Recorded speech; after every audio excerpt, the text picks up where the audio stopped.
So, good morning, all the participants. Hello. Good morning, sir. Good morning, sir. Good morning, sir. अगर आपके पास जियो का mobile Almost all the participants have joined. Good morning, sir. Good morning, sir. Good morning. Even our guest speaker has also joined. Morning, sir. Morning. Hello. Our guest speaker have also joined. So let me take first attendance. Atul sir, just me सर्व participant attendance घेऊन घेतो आणि then we will start your presentation. So roll number one doctor Deepti Malviya. Present, sir. Roll number 2 doctor Vrushali Parkhi. Present, sir. Miss Neetu Amlani. Present, sir. Doctor Nirav Anil Pandya. Present sir. Mrs Meenal Rajdev. Present, sir. Doctor Suparna Murkute. Present, sir. Doctor Amit Kalbande. Present, sir. Where is Dr. Amit? Present, sir. Today you will have to conduct the proceeding also. I hope you Yes, must sir. be ready. Yes, sir. Sure. Doctor Archana Mahakalkar. Present, sir.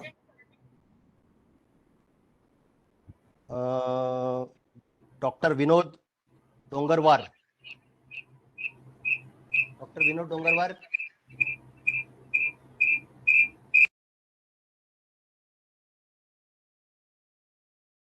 Doctor Arvind Somnath.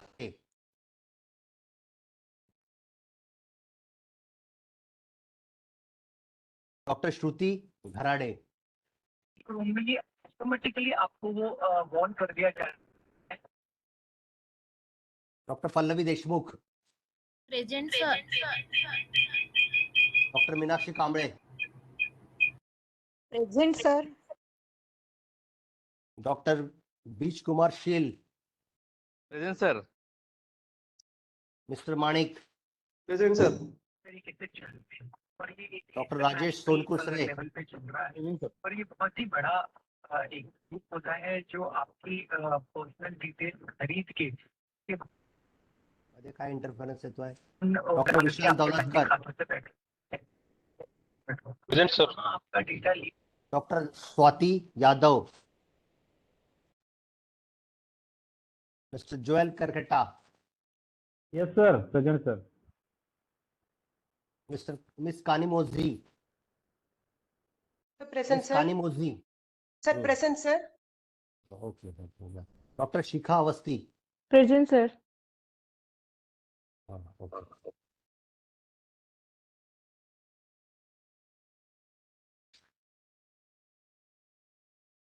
So we'll be starting our session today.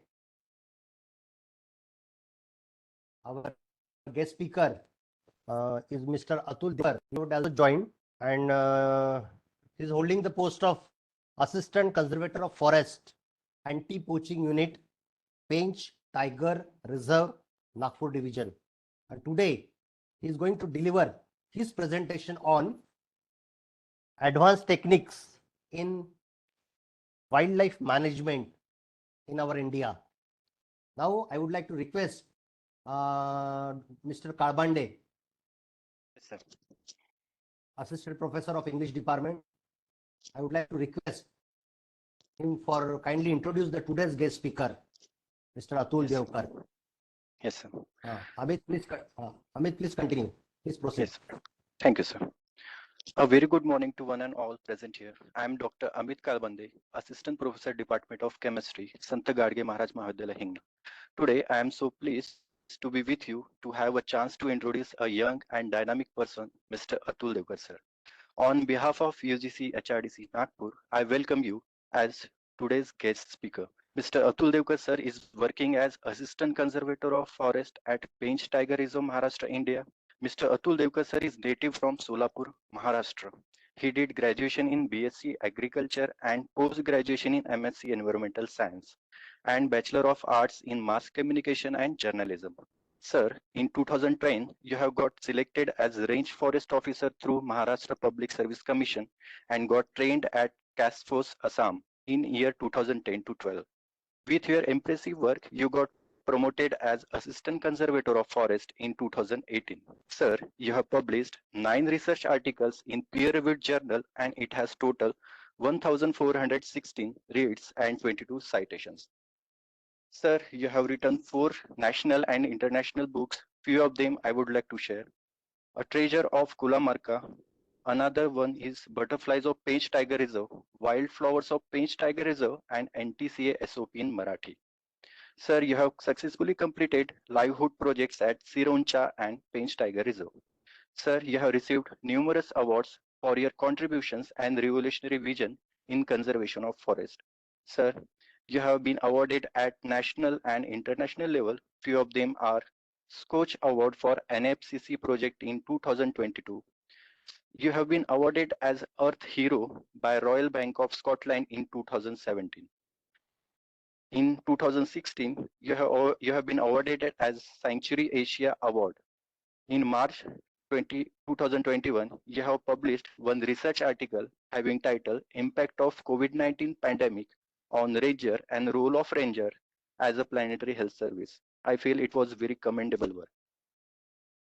In February 2023, you have revealed 128 species of butterflies at Pench Tiger Reserve and 4 new species of butterflies have been added in checklist. With this brief introduction, may I request now Mr. Atul Devkar sir, please enlighten us with your valuable presentation. Please sir. Thank you, sir. Sir, communication Marathi, Hindi, काय prefer आहे? Marathi English. ठीक sir, चालेल. Share करतो मी presentation. Okay.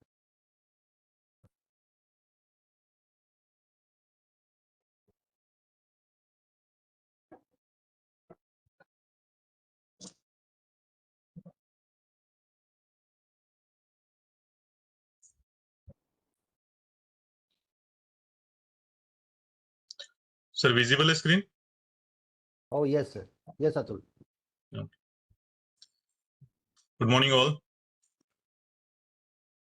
Good morning. आज आपण advanced techniques of wildlife management in central India. Specially आपण central India विषयी discuss करूया. कारण मोस्ट ऑफ दी नागपूर आणि जो सभोवतालचा एरिया आहे आपला हा जसं की महाराष्ट्र, छत्तीसगड, मध्य प्रदेश, इव्हन राजस्थानचा काही पार्ट आणि तेलंगणाचा काही पार्ट हा सेंट्रल इंडिया म्हणून वाईल्ड लाईफच्या दृष्टीनं ट्रीट केला जातो.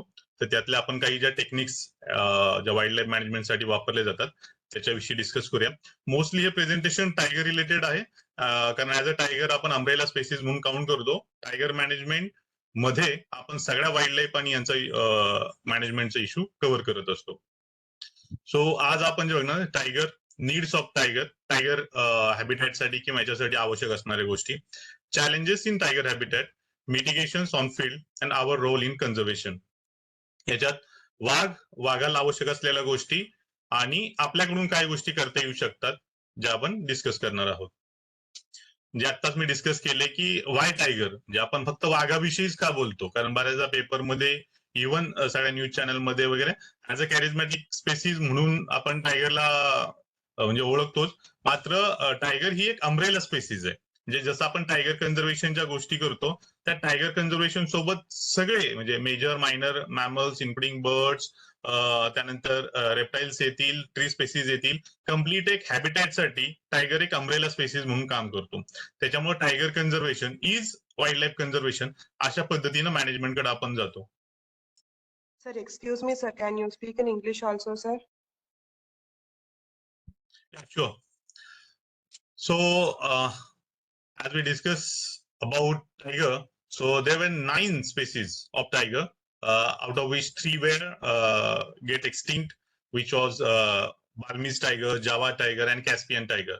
As we consider tiger as an endangered animal, so the species just what we have is Bengal tiger, Panthera tigris tigris.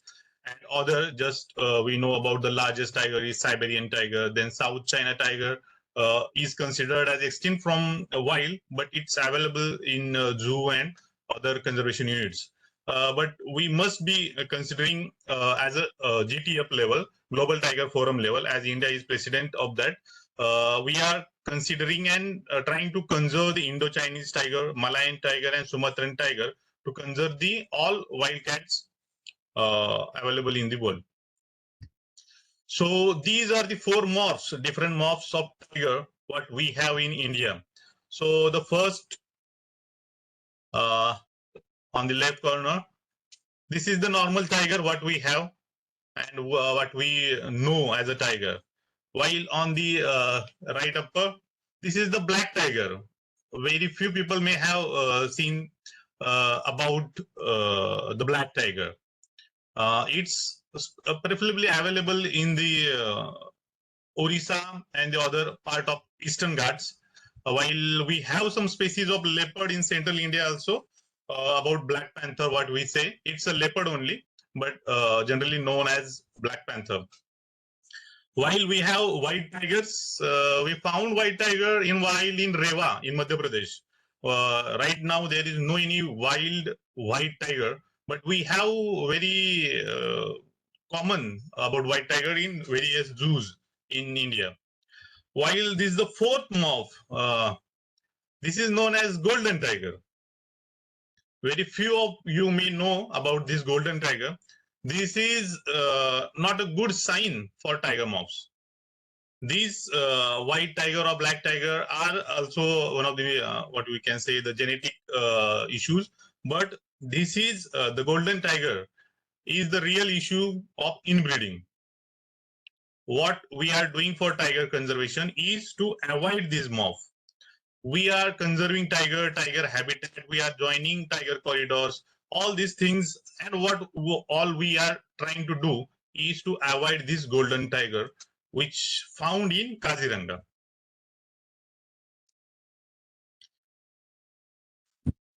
हम यहाँ देख सकते हैं टाइगर कंजर्वेशन के बारे में आज तक जो भी मतलब चीजें हुई है right from 1947 Shikar blocks, we have Shikar Gaz, just what we have in Nagpur, Maharaj Bagh.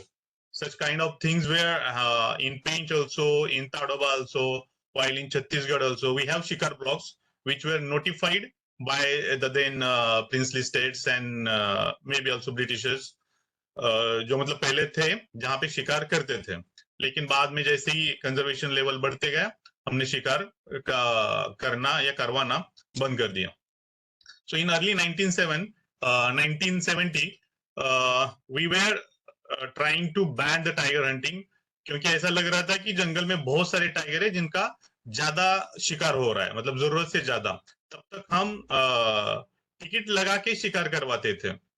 Air India और इनकी पुरानी ऐड भी आपको मतलब शायद आपको गूगल पे भी मिल जाएगी, जहाँ पे एयर इंडिया खुद को प्रमोट कर रहा था कि आप इंडिया में आए, टाइगर हंट करें. इस हिसाब से तब 1970 में जब पता चला कि बहुत सारे टाइगर हम हंट कर रहे हैं, तो फिर उसमें रेगुलर थोड़ी सी रेगुलरिटी आने के लिए ट्राई किया. 1973 में टाइगर कंजर्वेशन का एक अप्रोच डिक्लेयर हुआ. ज्वाइनिंग द डॉट्स करके एक रिपोर्ट आई थी, Kailash Sankhla and everyone, they join and they publish a book for connecting dots, और जिसमें टाइगर कंजर्वेशन के बारे में बात की गई.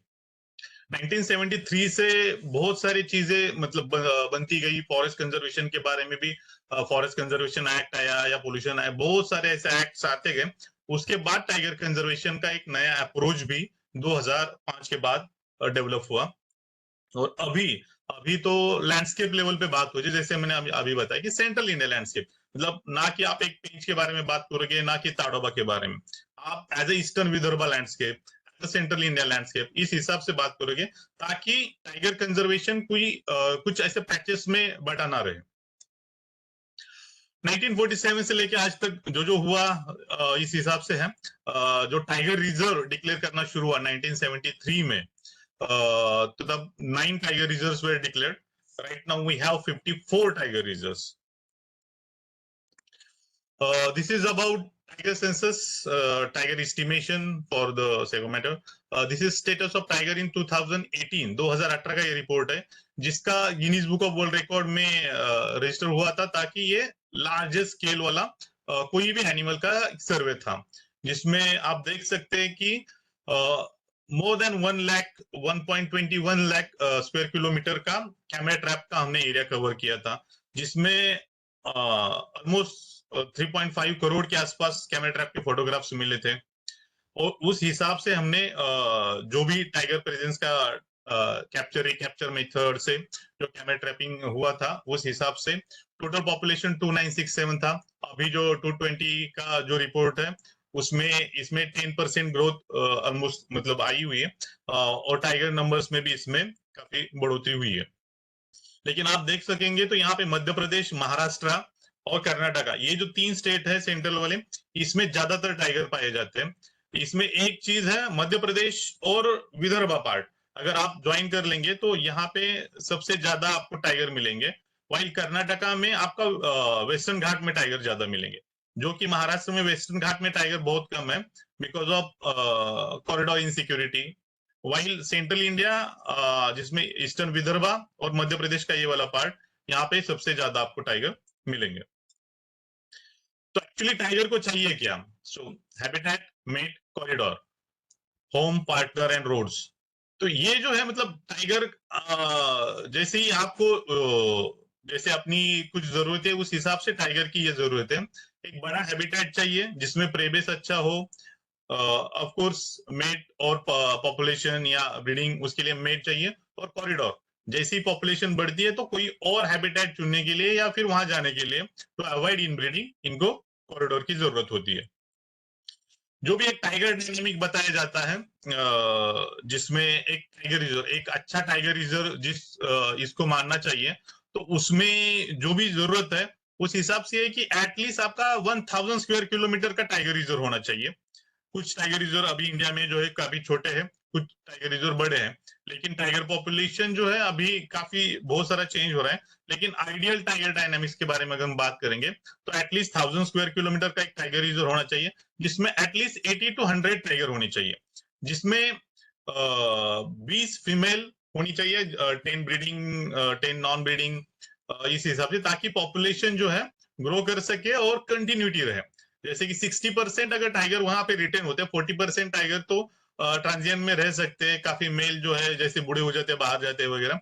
उस हिसाब से अगर आपके पास इतना टाइगर है तो टाइगर फिजिबिलिटी फॉर 100 ईयर्स मानी जाती है। मतलब कोई भी टाइगर रिजर्व 1000 स्क्वायर किलोमीटर का है और वहां पे 20 ब्रीडिंग फीमेल की पॉपुलेशन है, तो एटलीस्ट फॉर नेक्स्ट 100 ईयर आपका वहां का टाइगर पॉपुलेशन सस्टेन कर पाएगा। तो इस हिसाब से अपने जैसे कि पेंच के बारे में अगर बात करें तो उसका एरिया जो है वो 750 स्क्वायर किलोमीटर के आसपास है, लेकिन 24 ब्रीडिंग फीमेल की पॉपुलेशन है, तो उस हिसाब से पेंच टाइगर रिजर्व काफी अच्छे से सस्टेन कर रहा है। लेकिन जैसे बोर टाइगर रिजर्व है, बोर टाइगर रिजर्व में ओवरऑल पॉपुलेशन 6 टाइगर की है, तो बोर टाइगर रिजर्व को कॉरिडोर से ताडोबा, पेंच, उमरेड, करंडला, इस जो प्रोटेक्ट एरिया यहाँ पे कनेक्ट करना ज्यादा जरूरी है to maintain the feasible population of tiger. तो ये कैमरा ट्रैपिंग का जो भी पूरा एक्सरसाइज होता है, क्योंकि Guinness book of world record में इसका ये हुआ था, इसलिए काफी सारा प्रोसेस किया गया था। जो भी ऑथराइज एजेंसीज है, wildlife institute of India, national tiger conservation authorities, tiger cell of WI, इन सभी इंस्टीट्यूट ने मिलके एक प्रोफार्मा एक डिजाइन किया था 2006 से। ये एक्सरसाइज हम कर रहे हैं जिसमें ज्यादा से ज्यादा जो भी अपडेट जरूरी है उस हिसाब से अपडेट करते करते 2022 में लेटेस्ट इसका अपडेट हुआ था, जिस हिसाब से पूरा पॉपुलेशन स्टडी हुआ था। दूसरा एक बहुत बड़ा इशू आता है फॉरेस्ट फ्रिंज विलेजेस का। जैसे कि टाइगर रिजर्व के बारे में हम बात करते हैं तो टाइगर के कारण जो भी बेनिफिट मिलता है या फिर जो भी विक्टिम होते हैं वो गांव फॉरेस्ट रिलेटेड एरिया के ही होते हैं। तो फॉरेस्ट सर्वे ऑफ इंडिया ने लास्ट टाइम जो स्टडी किया था तो उन्होंने इसमें स्पेशली कुछ गांवों के बारे में ज्यादा चर्चा की, फॉरेस्ट का जो भी बेनिफिट मिल रहा है या फिर उसके कारण जो भी इम्पैक्ट हो रहा है वो फॉरेस्ट फ्रिंज विलेजेस पे हो रहा है, तो ये पर्टिकुलरली क्या हो सकता है। तो इस हिसाब से उन्होंने टोटल जो भी अपने जंगल का जो भी यूज है, इस हिसाब से उन्होंने कैलकुलेशन किया कि फ्यूल वुड कितना यूज होता है, फोडर कितना यूज होता है, स्मॉल टिम्बर हम वहां जंगल से कितना लेते हैं, बाम्बू कितना हम एक्सट्रैक्ट करते हैं। क्योंकि जनरली लोग बोलते हैं कि फॉरेस्ट डिपार्टमेंट आज पेड़ लगाता है, कल काटता है, फिर लगाता है, लेकिन जो जंगल है, जंगल बचाने के लिए आप एक देख सकते हैं कि जो हम बात करते हैं बहुत सारा इंडिया में जंगल था, वो 1910 के बारे में बात करते हैं या 1930 के बारे में बात करते हैं। 1930 का फॉरेस्ट के ऊपर जो ह्यूमन प्रेशर था, एंथ्रोपोजेनिक प्रेशर जो भी है, for each and every activity, extraction के लिए हो या बाकी यूज के लिए हो या ट्रेसपास के लिए हो, जो प्रेशर था वो जो पॉपुलेशन थी अपनी 30 करोड़ के आसपास, तो वो प्रेशर और वो लैंड, और अभी आज की 140 करोड़ की पॉपुलेशन और अवेलेबल लैंड, इस हिसाब से अगर आप देखें तो जस्ट फॉर महाराष्ट्र ओनली जो सर्वे हुआ था officially, forest survey of India ने जो पब्लिश किया है, उसमें fuel wood extraction 95 lakh ton इतना एनुअल है। तो आप देखिए कि जंगल, मतलब जो हम बोलते हैं कि हाँ फॉरेस्ट डिपार्टमेंट पेड़ कट कर रहे हैं या फिर ये आ रहा है, तो आप प्रेशर आप देख सकते हैं कि जो भी हम प्लांटेशन कर रहे हैं या फिर जो भी चीजें वहां जंगल में है, उसका एक्सट्रैक्शन या फिर यूज, क्योंकि आप ऐसा नहीं बोल सकते कि आप यूज मत करो, क्योंकि ये जैसे सस्टेनेबल फीचर में यूज होना चाहिए, तभी जंगल का इंपॉर्टेंस लोगों को थोड़ा तो भी पता रहेगा। आप फोल्डर का एक्सट्रैक्शन देखिए, 15.72 crore ton, small timber 8.62 lakh cubic metre, bamboo 1.29 lakh ton, और ये ऑथराइज इंफॉर्मेशन है फॉरेस्ट सर्वे ऑफ इंडिया की। आप ऑनलाइन पे आप ये इंफॉर्मेशन डाउनलोड करके आप इसका फिर से स्टडी भी कर सकते हैं। पर आप इसमें देखिए इस जो भी अपना नंबर्स है, ये नंबर में बहुत कम स्टेट है जो अपने से आगे हैं या फिर कम है।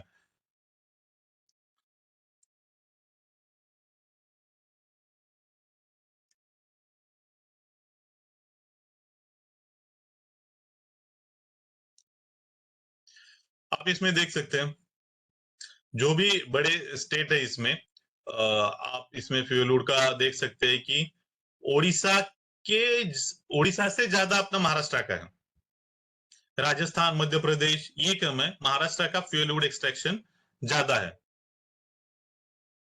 ये देखिए फॉर्डर, क्या फॉर्डर जो है महाराष्ट्र में थोड़ा सा कम है, क्योंकि आप इसमें देख सकते हैं कि फॉर्डर एक्सट्रैक्शन जो होता है वो अपना कैटल पॉपुलेशन के ऊपर ज्यादा डिपेंड होता है। ईस्टर्न विदर्भा में अपना जो भी कैटल या ये जो बिजनेस होता है वो मोस्टली मतलब वाइल्ड नेचर का ही रहता है, जिसमें हम ज्यादातर शेड टाइप वाले कैटल ब्रीडिंग या ये नहीं होता है, इसलिए फॉर्डर एक्सट्रैक्शन जो है वो ईस्टर्न साइड में बहुत कम है, वेस्टर्न साइड में है। ये नंबर से भी हमें वही पता चलता है।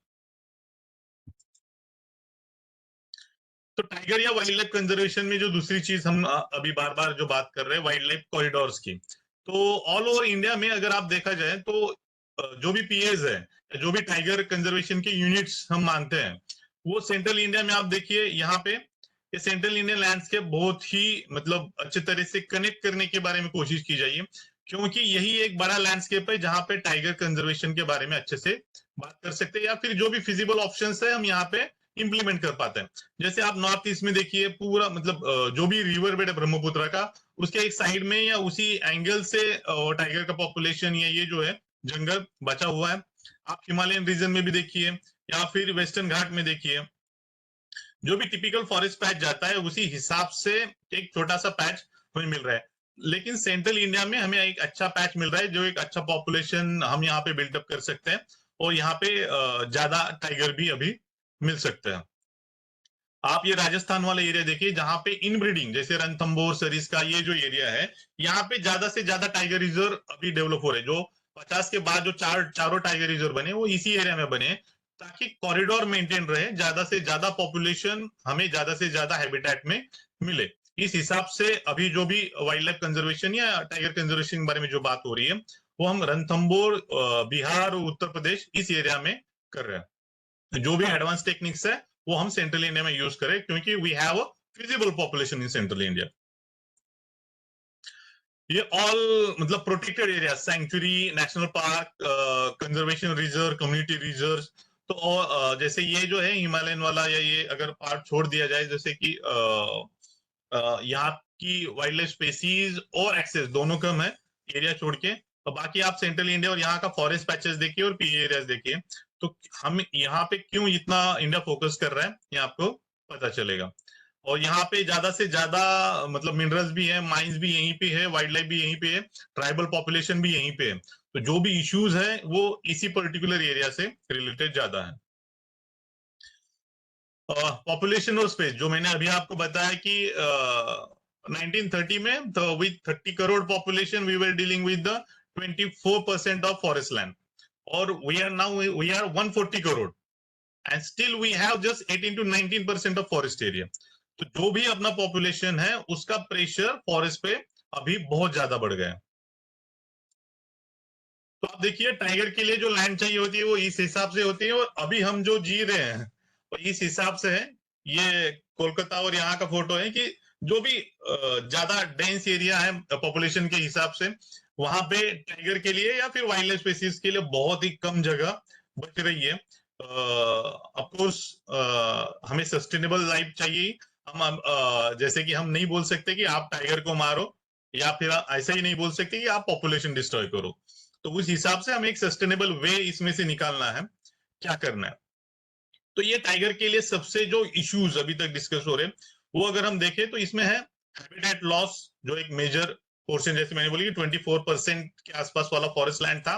ट्री आउटसाइड फॉरेस्ट भी उस साइड मतलब बिफोर आवर पॉपुलेशन एक्सप्लोजन काफी अच्छा था कि आपके खेत में या फिर गांव के आसपास बहुत सारे पेड़ हुआ करते थे, जिसको ट्री आउटसाइड फॉरेस्ट टीओए बोला जाता है। लेकिन अभी वो पोर्शन जो है वो काफी कम हुआ है, इसलिए हम जस्ट अभी फॉरेस्ट कवर या जंगल फॉरेस्ट एरिया के बारे में बात करें तो वो काफी कम नजर आता। हैबिटेट डिग्रेडेशन, जो अभी हमने जो पिछले स्लाइड में एक देखा था कि फ्यूल वुड एक्सट्रैक्ट कितना होता है, फॉडर एक्सट्रैक्शन कितना होता है, तो ये जो है इस हिसाब से हैबिटेट डिग्रेडेशन बढ़ता है। मतलब आपका अच्छा जंगल है उसको हम डिग्रेड करते हैं, ताकि इस हिसाब से क्या होता है कि जो हैबिटेट जैसे कि हर एनिमल का जैसे नीचे होता है तो वो नीचे वहां उसको नहीं मिलता, तो वहां से स्पेसीज कम होना शुरू हो जाता है। जैसे कि वाइल्ड बफेलो का जो एरिया है, वाइल्ड बफेलो सेंट्रल इंडिया में काफी अच्छे एरिया में पहले दिखा करता था, गोदावरी रिवर बेड और ये जो है उस हिसाब तक था।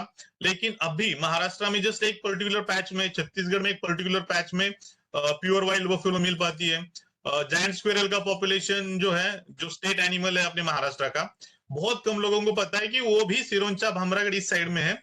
महाबलेश्वर वाला पैच जो है उसमें बहुत कम पॉपुलेशन बची है।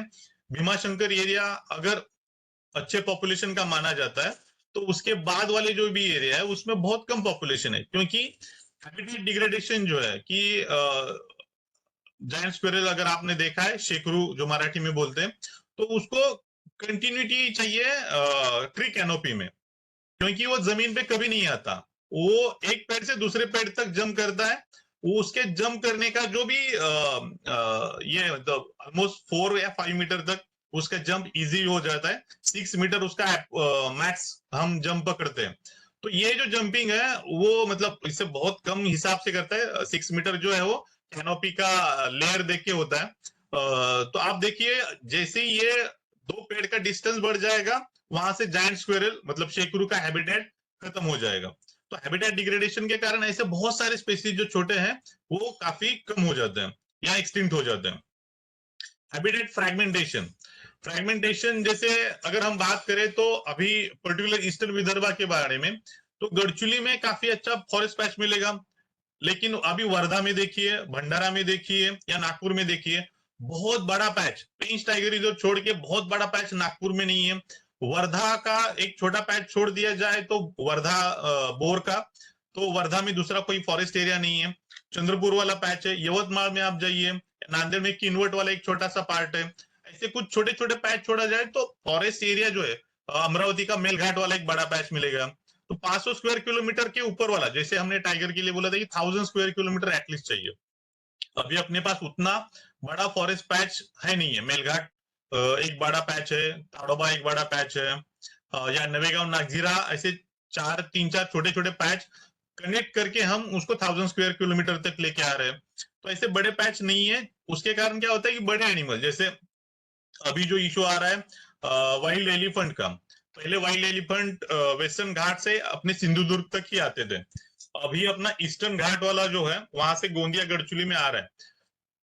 उसका मेजर रीजन वही है कि आप उस एरिया में मतलब छत्तीसगढ़ और ओडिशा, उस एरिया में जो भी माइनिंग है ये एक्टिविटी हो रही है, उसके कारण जो हैबिटेट के ऊपर मतलब फ्रेगमेंटेशन हो रहा है, जो पुरानी हैबिटेट थी वाइल्ड एलिफेंट की, जो आगे क्रॉस करके जा रहे थे, वो अभी नहीं जा पा रहे, इसलिए वो दूसरा एरिया जो भी उनका हिस्टोरिकल था, क्योंकि विदर्भा में वाइल्ड एलिफेंट थे, उसके बहुत सारे प्रूफ भी है। अगर आप गैजेट देखोगे तो उसमें पता चलेगा कि जो भी अपना गोंड किंगडम था, जब उन्होंने मुगल के साथ मतलब उनका अलायंस था, तब वो एनुअली 100 एलिफेंट यहाँ से मुगल के लिए हर साल देते थे, लड़ाई मतलब उनके युद्ध के लिए वगैरह। तो गैजेट में ये भी है, मतलब वाइल्ड एलिफेंट का ये पुराना एरिया था, लेकिन अभी जो आ रहा है population due to habitat fragmentation in Odisha, even in some Chhattisgarh part also. दूसरा है हैबिटेट इनफिल्ट्रेशन, मतलब एनक्रोचमेंट, ग्रेजिंग, एमटीपी कलेक्शन, जो अभी मैंने फॉरेस्ट के ऊपर प्रेशर जो आपको बताया, जैसे डिग्रेडेशन होता है वो उसका रिजल्ट है। इनफिल्ट्रेशन जो है वो एक्टिविटीज है कि जिसमें हैबिटेट के ऊपर हम ज्यादा से ज्यादा निर्भर हो रहे हैं। फॉरेस्ट प्रेशर जो ऊपर फॉरेस्ट के ऊपर जो अपना प्रेशर है वो बढ़ रहा है। Encroachment for various reasons including government agencies बढ़ रहा है, उसके कारण भी फॉरेस्ट में काफी सारा एनक्रोच हो रहा है, जिसका पूरा जो हैबिटेट लॉस, डिग्रेडेशन या फ्रैगमेंटेशन पूरी एक्टिविटी उसमें दिख रही है। तो आप इस मैप में देख सकते हैं, ये जो आपको सैफरन कलर का डल कलर जो दिख रहा है, ये पुरानी टाइगर हैबिटेट है। आप देख सकते हैं यहाँ पे यूरेशियन एरिया में भी टाइगर थे, इंडिया में भी देखिए ऑलमोस्ट पूरा इंडिया, राजस्थान का डेजर्ट छोड़ के बाकी पूरे एरिया में टाइगर पॉपुलेशन हुआ करती थी। और अभी जो अपना प्योर सैफरन कलर जो दिख रहा है वो करंट टाइगर पॉपुलेशन और एरिया है। उसका जो भी हमें टाइगर अभी पॉपुलेशन मिल रही है वो यही है। साइबेरियन टाइगर्स भी पर्टिकुलर कुछ पैचेस में बचे हुए हैं, बाकी ये जावा सुमात्रा वाला थोड़ा बहुत पार्ट है, इसमें इंडोनेशिया में कुछ है। चाइना वाला पार्ट जो है वाइल्ड से तो पूरा अभी बोल रहे हैं, लेकिन एटलीस्ट कुछ हैबिटेट जो है उनका अभी चल रहा है, जैसे कि अपने यहाँ पे टाइगर रिलोकेशन या इंट्रोडक्शन चल रहा है, उस हिसाब से साउथ चाइना में भी कुछ करने की कोशिश शुरू है। लेकिन आप देख सकते हैं कि ये हिस्टोरिक वाइल्ड रेंज और अभी की वाइल्ड रेंज अगर देखा जाए तो लेस देन 10% टाइगर हैबिटेट अभी अपने पास बची हुई है। हैबिटेट डिग्रेडेशन, माइनिंग, बहुत सारा एरिया माइनिंग में चला जाता है। माइनिंग एक ऐसी चीज है कि country, developing countries like India, हमें मिटिगेशन के सिवा और कोई ऑप्शन नहीं है, क्योंकि हम माइनिंग पूरी तरह से अगर बैन किए तो दूसरे देशों के ऊपर निर्भर रहना पड़ेगा। इसलिए मतलब बहुत सारा हम माइनिंग अलाउ भी नहीं कर पा रहे और पूरा माइनिंग बंद भी नहीं कर पा रहे। तो ये सिचुएशन है, बिकॉज अपनी डिमांड बढ़ रही है, एक्सट्रैक्शन अपने पास अवेलेबल होके अगर नहीं कर पा रहे हैं, तो इस हिसाब से हैबिटेट डिग्रेडेशन के ऊपर भी हमें कुछ तो भी मिटिगेशन के हिसाब से ही अभी बात करनी चाहिए। कोई मतलब ये नहीं बोल सकता कि इंडिया की में एक भी माइन नहीं होनी चाहिए। अगर अपने पास माइन नहीं होगी तो अपनी डिपेंडेंसी बाकी कंट्रीज के ऊपर ज्यादा निर्भर रहेगी, जो कि नेशनल इंटरेस्ट के लिए ज्यादा सेफ नहीं रहेगा। लेकिन जो भी डिग्रेडेशन हो रहा है उसको अगर अच्छे से मिटिगेट कर पाए तो हम इसका कुछ सोल्यूशन निकाल सकते हैं। देखिए माइनिंग, जैसे कि हमने बोल दिया कि कुछ कॉरिडोर है जो मतलब वाइटल कॉरिडोर है, वहां की माइनिंग के लिए हमें स्पेशली कुछ चीजें जल्दी करनी जरूरत है। एक तो पूरा अपोज कर लो, या फिर कुछ चीजें हैं उसमें मिटिगेट करने की कोशिश करो, अवॉइड करने की कोशिश करो। अगर हो रहा है तो एटलीस्ट हम मिटिगेट करके वाइल्ड लाइफ कॉरिडोर जो है वो पास वाले एरिया में ज्यादा स्ट्रेंथन करना पड़ेगा। जैसे ये जो टाइगर सतकोशिया है, टाइगर कावल है, सिमलीपाल, कान्हा या मुकुंदरा हिल्स है, सरिस्का पन्ना, सह्याद्री और यहाँ गोवा वाला जो एरिया है, वहां पे माइनिंग वाला एरिया बहुत सारा है, जहाँ पे हमें माइनिंग के बारे में या उसके मिटिगेशन के बारे में ज्यादा बात करनी चाहिए। दूसरा, जैसे डैम के कारण वाइल्ड लाइफ कॉरिडोर्स भी ब्रेक होते हैं। अगर आप देखेंगे जो अपना विदर्भा का सबसे बड़ा प्रोजेक्ट जो माना जाता है गोसी खुर्द वाला, जैसे ये कंप्लीट हो जाएगा, अगर पानी पूरा, अगर आप देखेंगे ये जो लेवल है अपनी पानी की, अगर ये पूरा एरिया ऐसे ही अगर पानी से भरा रहेगा तो यहाँ से टाइगर स्विम कर सकता है। लेकिन आप ये हमेशा मत सोचिए कि ये एरिया फ्री रहेगा। जैसे ही एरिया पानी रहेगा यहाँ पे फिशिंग एक्टिविटी हो जाएगी, पूरे लोग जो है यहाँ पे फिशिंग के लिए भी मतलब वाला होना चाहिए, उस हिसाब से सोचेंगे। तो एम्प्लॉयमेंट और employment, development and wild life mitigation, ये तीनों के बारे में सोचना बहुत जरूरी है। जैसे कि टाइगर यहाँ से क्रॉस नहीं कर पाएगा, टाइगर इसी एरिया में घूमेंगे और इसी एरिया में कॉन्फ्लिक्ट बढ़ता रहेगा। ये अपना हैबिटेट यूज जो है, मतलब जैसे हम अभी बोलते हैं कि हैबिटेट इनफिल्ट्रेशन के बारे में बात किया या इंक्रोचमेंट के बारे में जो बात किया, तो आप ये देखिए 1992 का ये वाला एरिया है अपना, आप यहाँ देख सकते हैं ये नागपुर है, और ये जो है अपना टिपेश्वर वाला जो अवनी या ये वाले बारे में जो हम बात कर रहे थे, ये ताडोबा नेशनल पार्क वाला जो एरिया है, तो ये ताडोबा और टिपेश्वर, ये बीच वाला जो एरिया है, आप देख सकते हैं कि ये मतलब काफी अच्छे से फॉरेस्ट एरिया था या फिर अनयूज था, जहाँ पे पॉपुलेशन अपनी कम थी।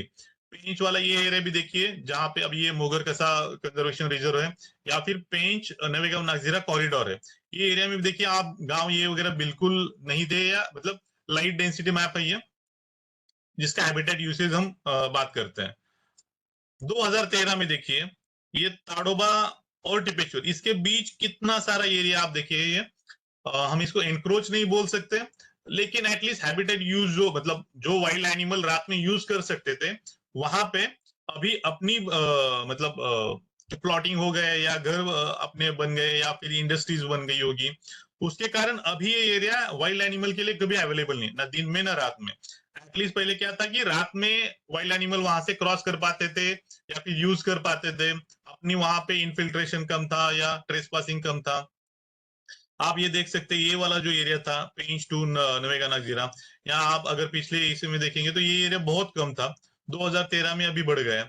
अगर हम ये 2000 2033 के बारे में अगर बात करेंगे, जो भी प्रोबेबल आएगा, तो ये इससे और ज्यादा रहेगा, क्योंकि 2000 मतलब अभी 2030 तक ही अपनी पॉपुलेशन 158 के आसपास जाएगी, ऐसा प्रिडिक्शन है।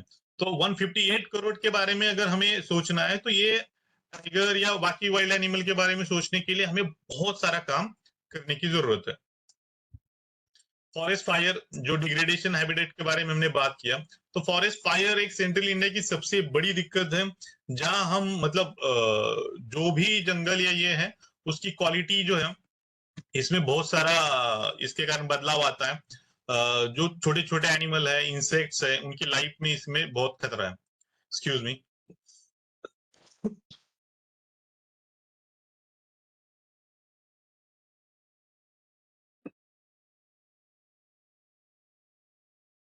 Am I audible? Yes, Yes, sir. sir. Yeah, thank you. I thought you were always sleeping. So just confirming.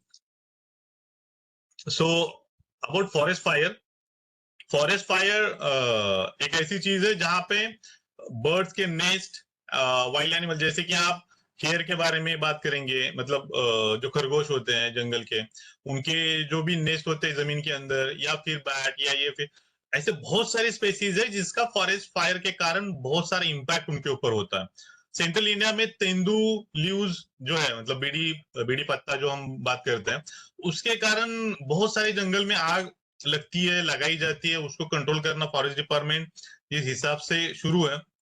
अगर आप बात करेंगे तो फॉरेस्ट फायर एक सेंट्रल इंडिया की सबसे बड़ी दिक्कत है, जहां पे आप जो भी बाकी स्पेसीज है उसमें मतलब जो भी डाइवर्सिटी अपनी वेस्टर्न घाट में डाइवर्सिटी सबसे ज्यादा होने का मेजर रीजन है, वहां का फॉरेस्ट फायर का परसेंटेज बहुत कम है। सेंट्रल इंडिया भी बहुत सारा मतलब बायोडाइवर्सिटी रिच एरिया है, जैसे कि इंट्रोडक्शन में जैसे बताया कि बटरफ्लाई के बारे में, तो बटरफ्लाई यहाँ पे भी बहुत अच्छे थे। कुछ एंडेमिक बटरफ्लाई जो वेस्टर्न घाट के माने जाते थे, उनको भी हमने सेंट्रल इंडिया में रिपोर्ट किया है। मतलब अपना जंगल भी काफी अच्छा है, अच्छा था, मतलब इससे और अच्छा था, लेकिन फॉरेस्ट फायर या डिग्रेडेशन इसके कारण अपने जंगल के ऊपर इम्पैक्ट ज्यादा हो रहे हैं।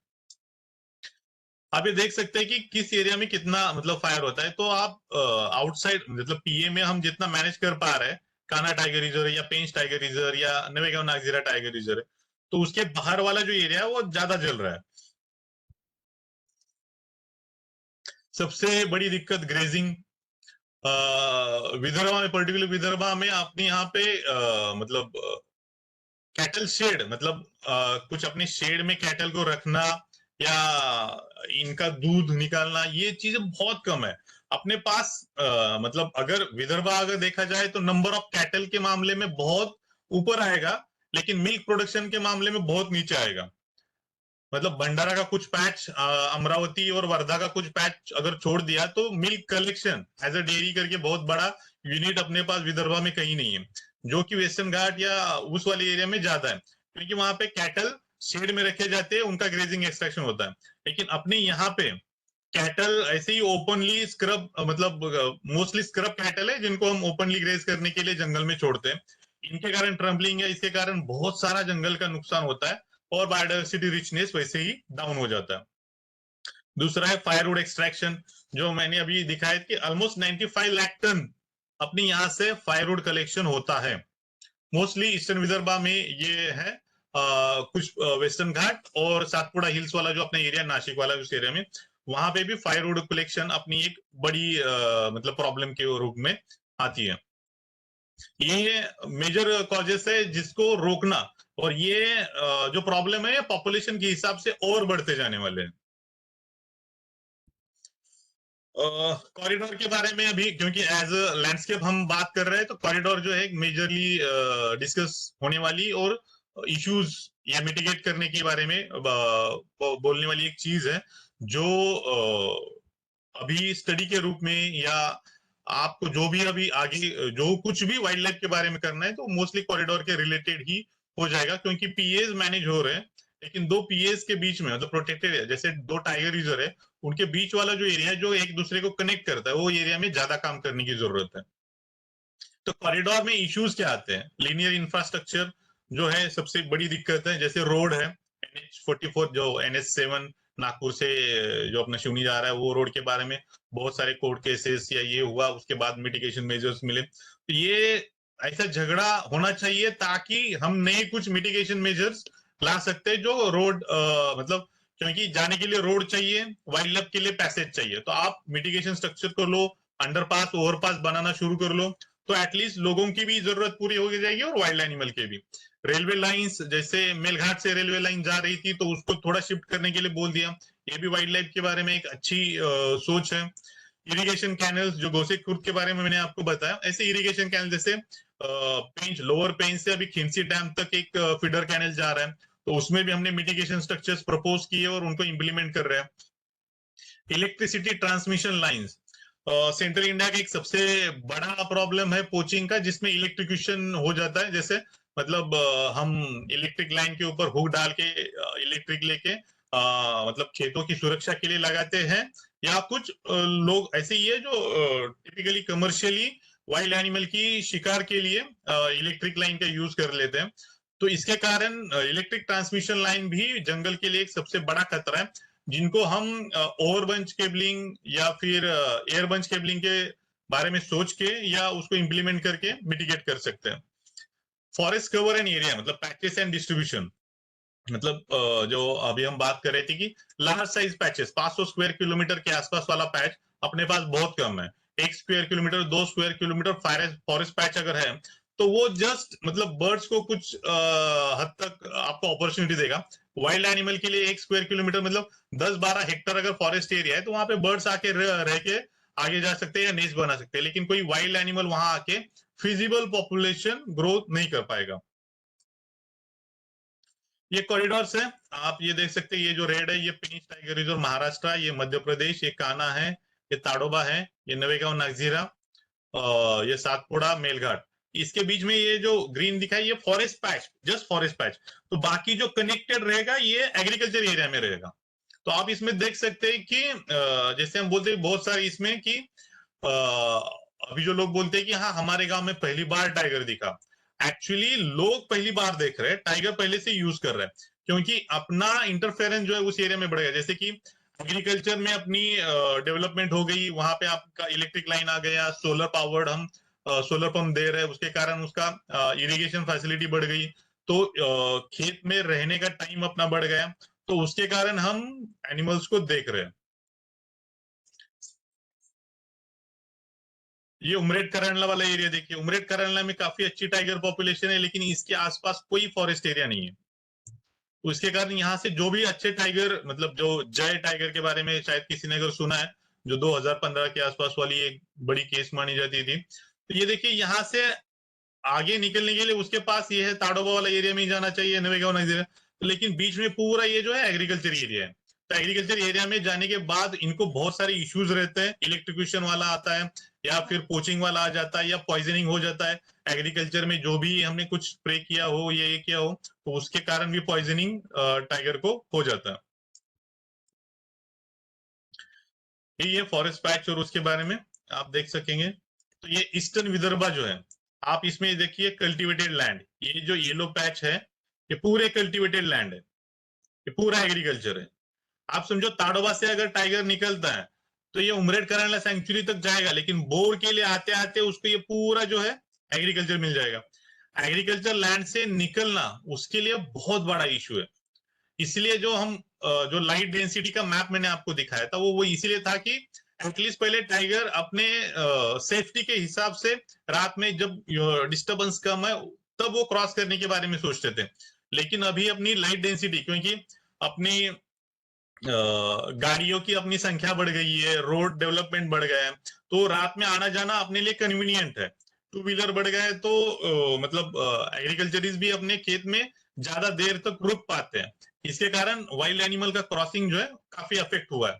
इसलिए हम ये नहीं बोल सकते कि आप एग्रीकल्चर मत करो या ये मत करो, क्योंकि मैंने पहले ही जो बोल दिया कि वाइल्ड लाइफ और डेवलपमेंट दोनों हमेशा क्रॉस करेंगे। हमें मिटिगेशन कुछ तो भी एक उपाय निकालना पड़ेगा, कुछ एडजस्ट हमें भी करना पड़ेगा, तभी हम वाइल्ड लाइफ को सपोर्ट कर पाएंगे। ये टाइगर पॉपुलेशन देखिए हर एरिया में जो है इस हिसाब से टाइगर पॉपुलेशन है जिनको कनेक्ट करने के लिए। तो अभी जो मैं एग्रीकल्चर वाला एरिया बोल रहा था, तो जो कैटल किल होता है या क्रॉप कंपनसेशन हमें देना पड़ता है कि वाइल्ड एनिमल यहाँ से क्रॉस कर रहा है, किसी खेत में जा रहे हैं, उन्होंने नुकसान कर दिया, और या फिर मतलब टाइगर या लेपर्ड ने गाय को मार दिया। तो ऐसे पूरे एरियाज हमने मैप कर लिए थे ईस्टर्न विदर्भा लैंडस्केप का WI ने।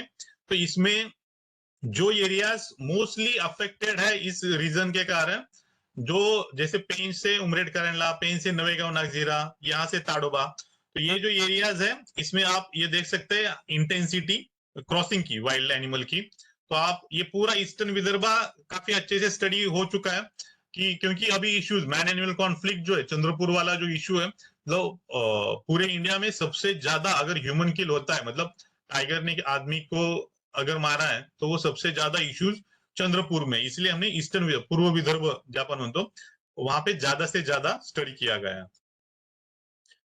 इसमें देखिए 65% जो एरिया है वो फॉरेस्ट एरिया है, लेकिन 5000 स्क्वायर किलोमीटर जो है एंथ्रोपोजेनिक इफेक्ट, मतलब पूरा अपने लोग वहां पे है, ऐसे एरिया में से जाता है। जो लीनियर इंफ्रास्ट्रक्चर मैंने आपको बताया, बड़े बड़े कैनाल, ये कैनाल जब भी फ्लो रहेगा कोई एनिमल यहाँ से क्रॉस नहीं कर पाएगा। ये जो छोटा पुलिया 3 मीटर का होता है, 3 मीटर से ज्यादा चौड़ा कोई एनिमल नहीं होता, हाथी भी 3 मीटर से चौड़ा नहीं होता। तो मतलब आप ये नहीं मान सकते कि वो हाथी पुलिया से चल के जाएगा, क्योंकि वो हर्ड एनिमल है। हर्ड एनिमल क्रॉस करने के टाइम पे उनको जो एरिया चाहिए, जिस हिसाब से उनकी मतलब विक्सिनिटी वो तय करते हैं, उतना एरिया उनको चाहिए होता है। ये देखिए ये फॉरेस्ट पैच कट गया इलेक्ट्रिक लाइन के कारण। यहाँ पे जो एनिमल, जैसे मैंने आपको एक एग्जांपल दिया था जायंट स्क्वेरल का, शेकरू का, तो ये शेकरू अगर इस एरिया में रहता, यहाँ इस कोनिफरस फॉरेस्ट में नहीं रहता, लेकिन फिर भी मैं आपको जैसे एग्जांपल के बता रहा हूँ कि अगर ये ऐसा एरिया है यहाँ पे, यहाँ से जायंट स्क्वेरल क्रॉस नहीं कर पाएंगे।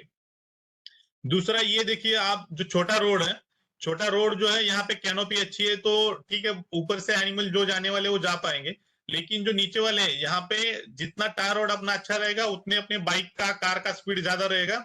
एनिमल क्रॉस करने के लिए उनको जो टाइम चाहिए, क्योंकि अपनी गाड़ी का स्पीड बढ़ा है, हमने BS4 BS6 ऐसे पॉल्यूशन के लिए मॉडल तो डेवलप कर लिए, लेकिन उस हिसाब से अपने स्पीड बढ़ गए।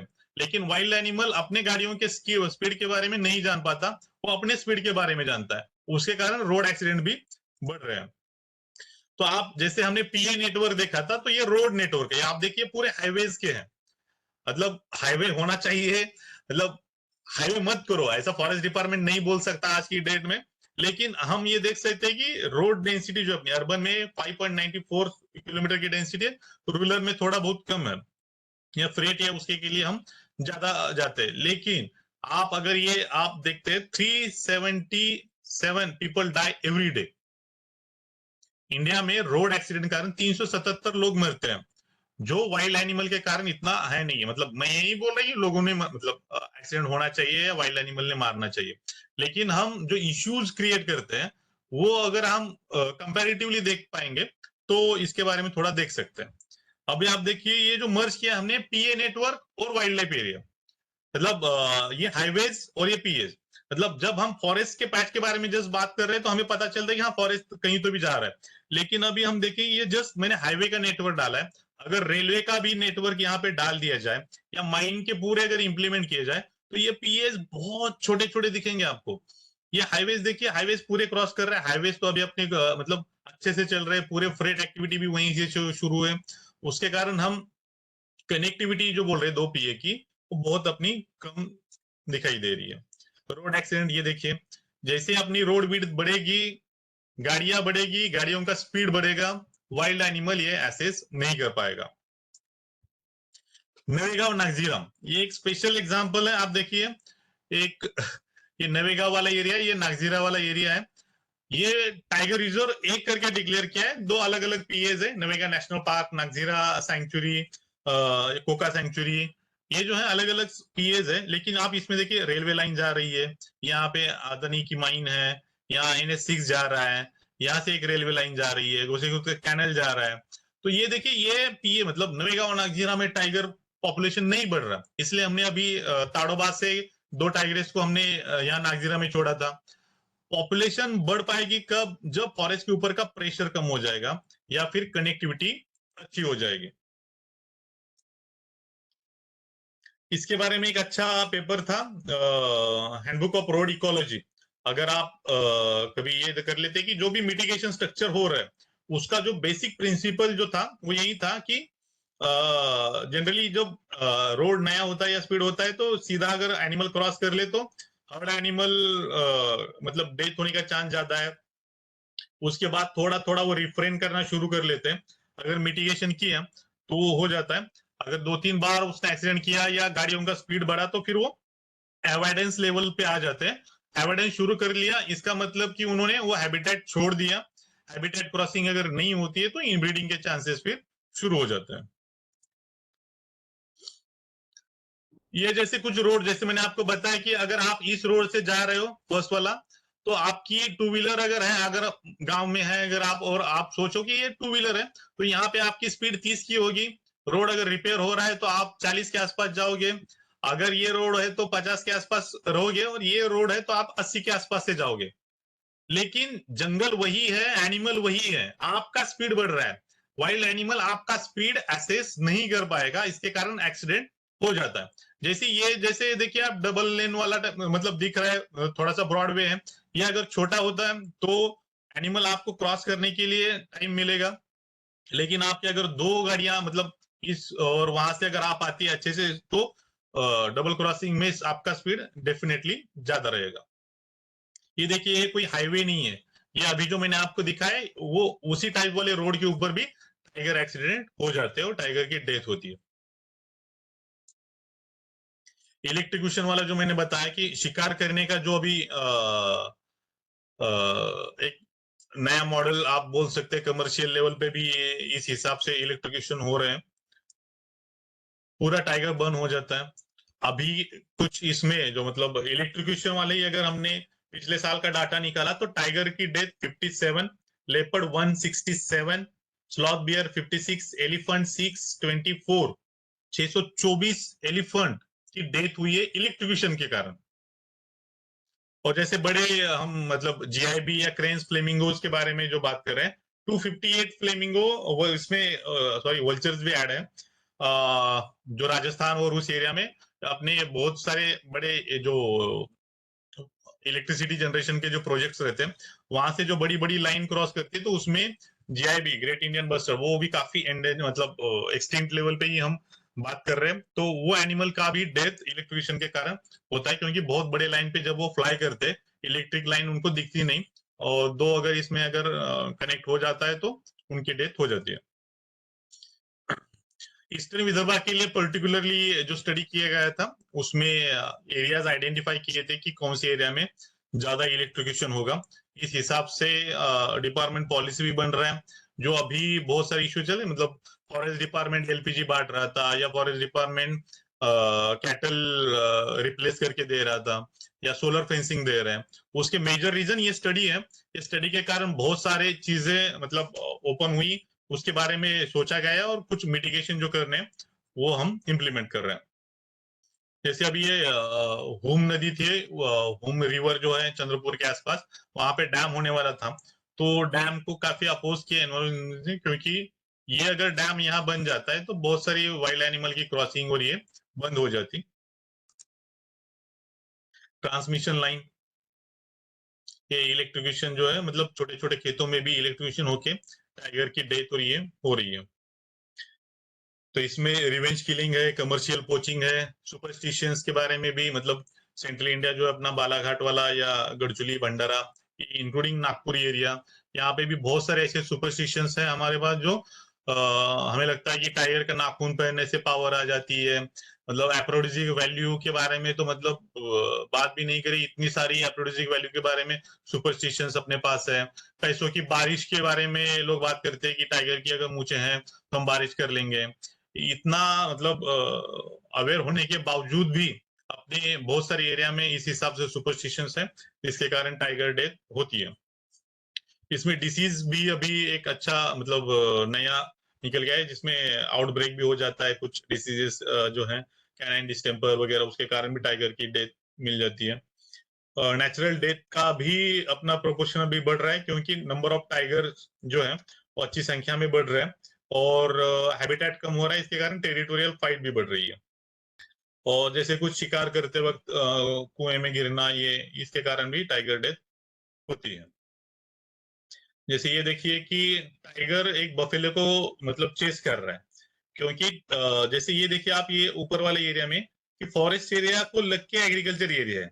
एग्रीकल्चर एरिया के आसपास हम जनरली अभी क्या फार्मर बफेलो या उसके काउज वगैरह वो उसी के आसपास रखने की कोशिश करता है कि खेत में वो बैठा रहे और जंगल में ये मतलब ग्रेज करके आए। तो उस ऐसे एरिया में ऐसे पॉपुलेशन मतलब इंसिडेंस जो है वो ज्यादा हो रहे हैं। ये पुराना फोटो है शिकार और इसके लिए, जो मतलब राजस्थान का है। एक बहुत बड़ा केस ओपन हुआ था और पुराने केसेस और ये मिलके, तो ये देखिए कि ऐसा टाइगर देखना कभी शायद किसी को अच्छा नहीं लगेगा।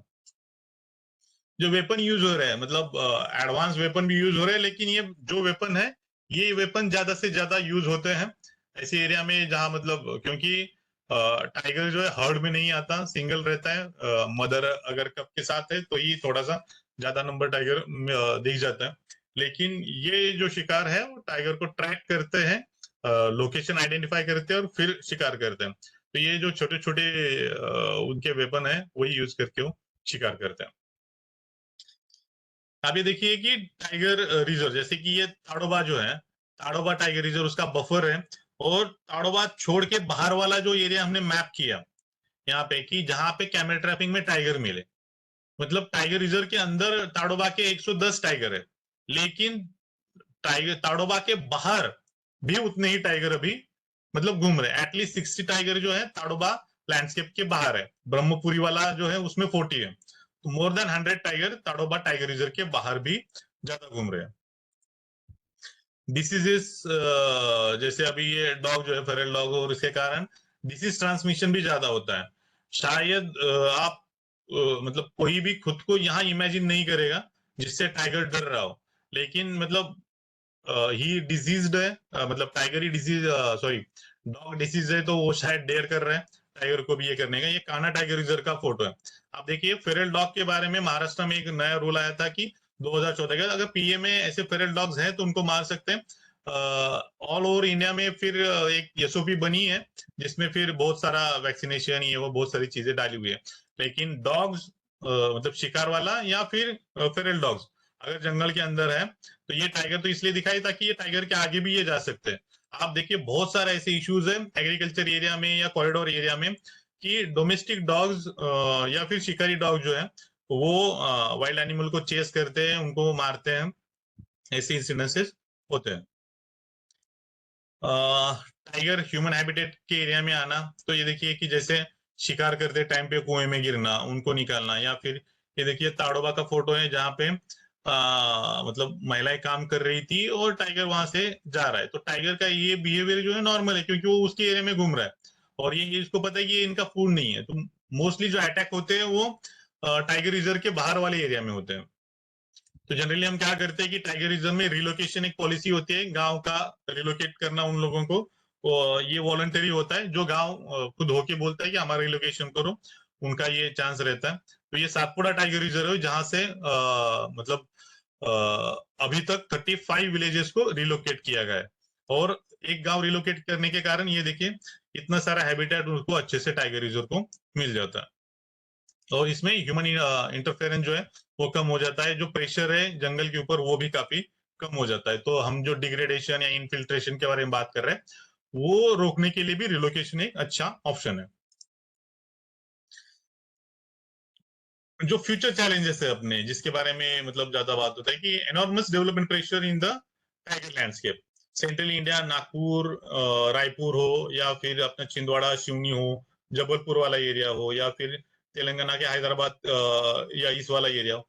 अभी ये जो पूरे लैंडस्केप है इसमें ज्यादा से ज्यादा डेवलपमेंट होने की कोशिश है। इसके कारण भी टाइगर लैंडस्केप के ऊपर ज्यादा अफेक्ट होने वाला है।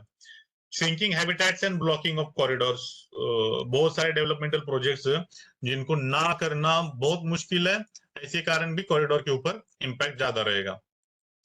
मैनेजमेंट डिफिशियंसी, जैसे कि इवन इन एजुकेशन सेक्टर आपको भी शायद पता होगा कि रिक्रूटमेंट एक बहुत बड़ा इश्यू है, या फिर वैकेंसीज, एडिशनल चार्ज पे एडिशनल चार्ज, या लोग कम होना, क्लासेस की संख्या बढ़ना, प्रेशर जो है वो शायद आपके ऊपर भी उतना ही रहेगा।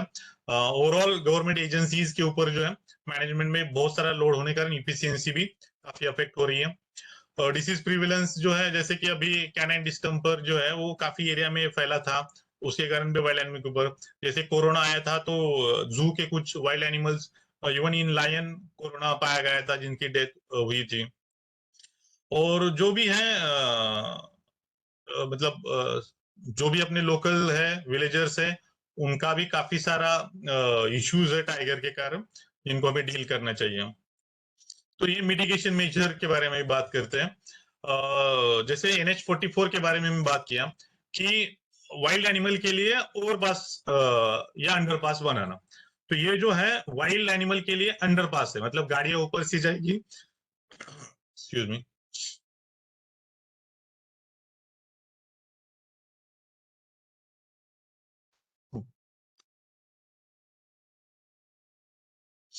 तो ये नीचे वाला आप ग्राफ देखिए कि मतलब NH44 पे टाइगर के लिए मतलब कॉरिडोर बनाया गया, क्योंकि अभी तक पेंच एरिया में वाइल्ड एलिफेंट का मतलब प्रेवलेंस नहीं माना गया था।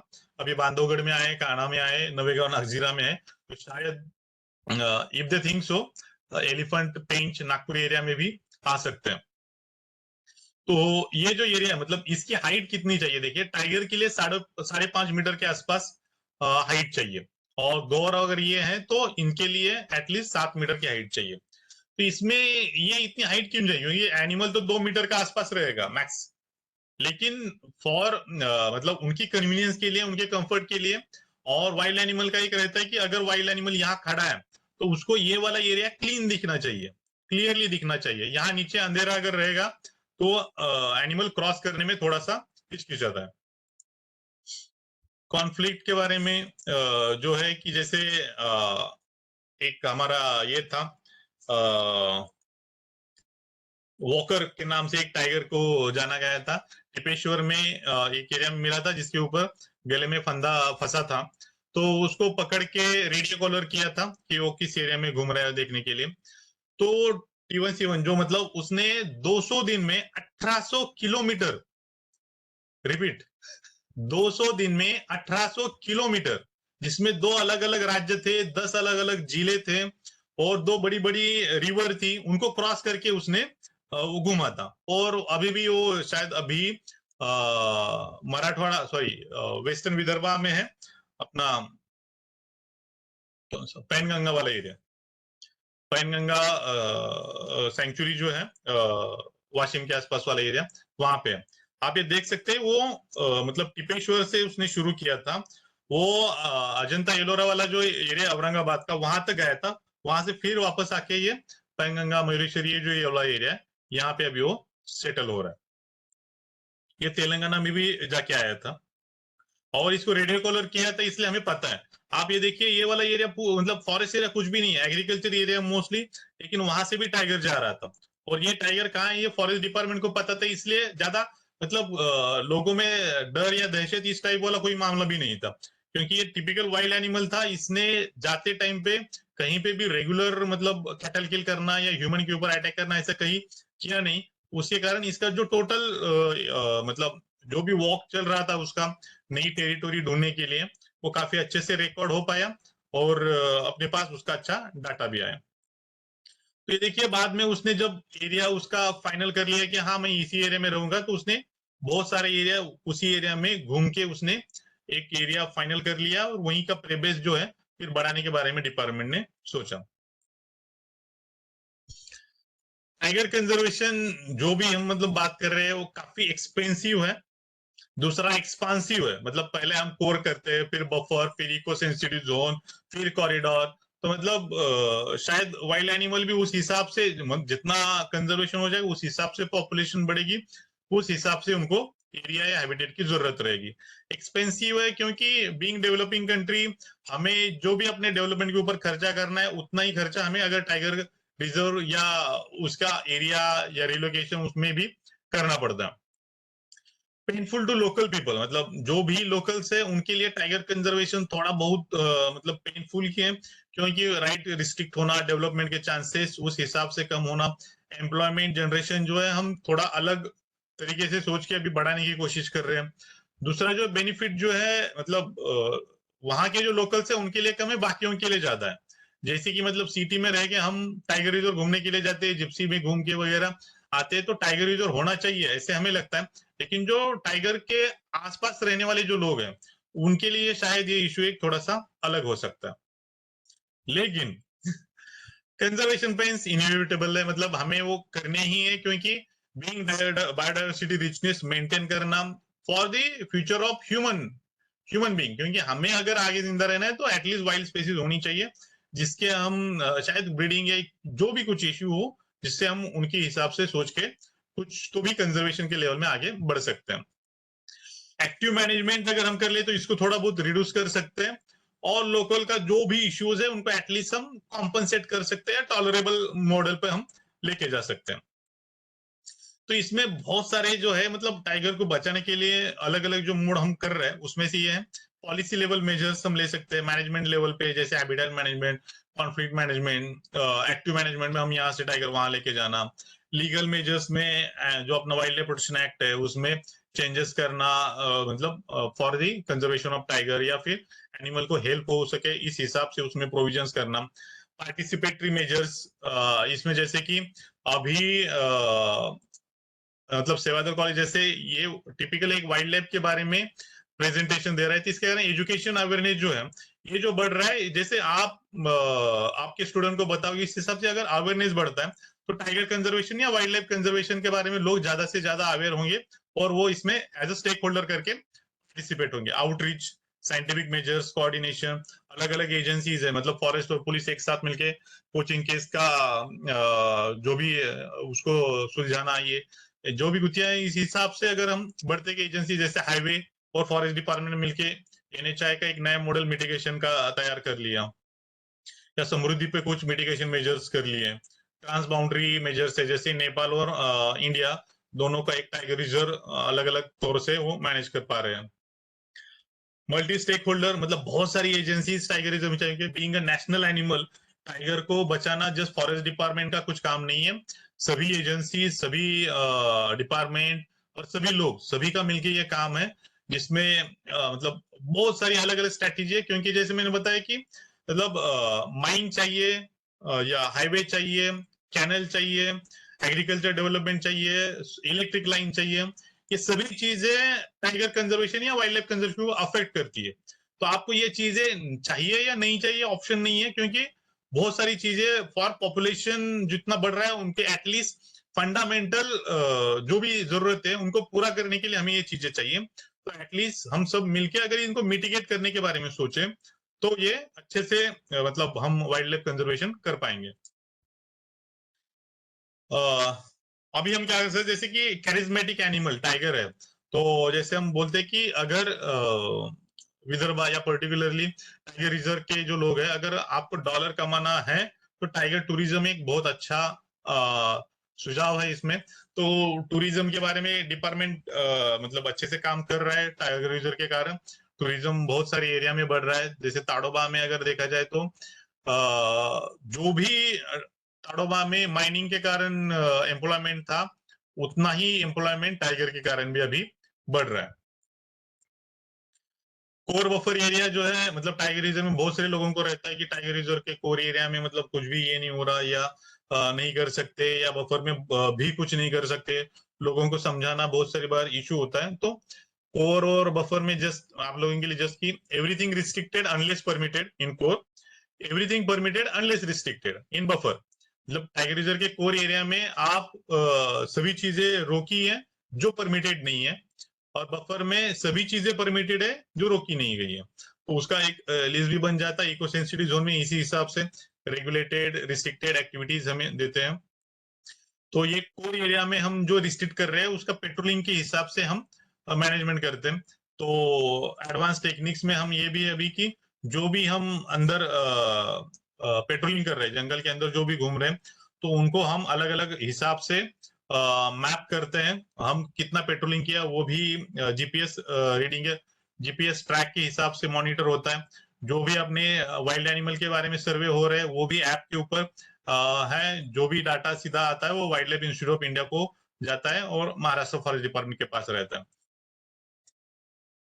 एक्टिव मैनेजमेंट टाइगर ट्रांसलोकेशन, मतलब किसी एक लैंडस्केप से दूसरे लैंडस्केप में टाइगर लेके जाना। अभी हमने ब्रह्मपुरी लैंडस्केप से टाइगर 2 टाइगर्स उठा के नवेगांव नागजीरा में शिफ्ट किए थे।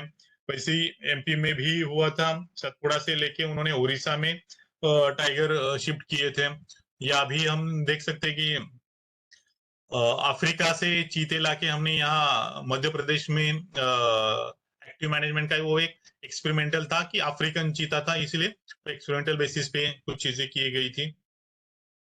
इलेक्ट्रॉनिक सर्विलेंस जो है बढ़ रहा है, क्योंकि लोग कम है तो हमें ज्यादा से ज्यादा अभी वाइल्ड एनिमल अगर बढ़ रहे हैं तो मॉनिटर करने के लिए हमने इलेक्ट्रॉनिक सर्विलेंस भी यूज कर लिया। बहुत सारे एरिया में अभी हम सैटेलाइट थ्रू मॉनिटरिंग करने के बारे में सोच रहे हैं।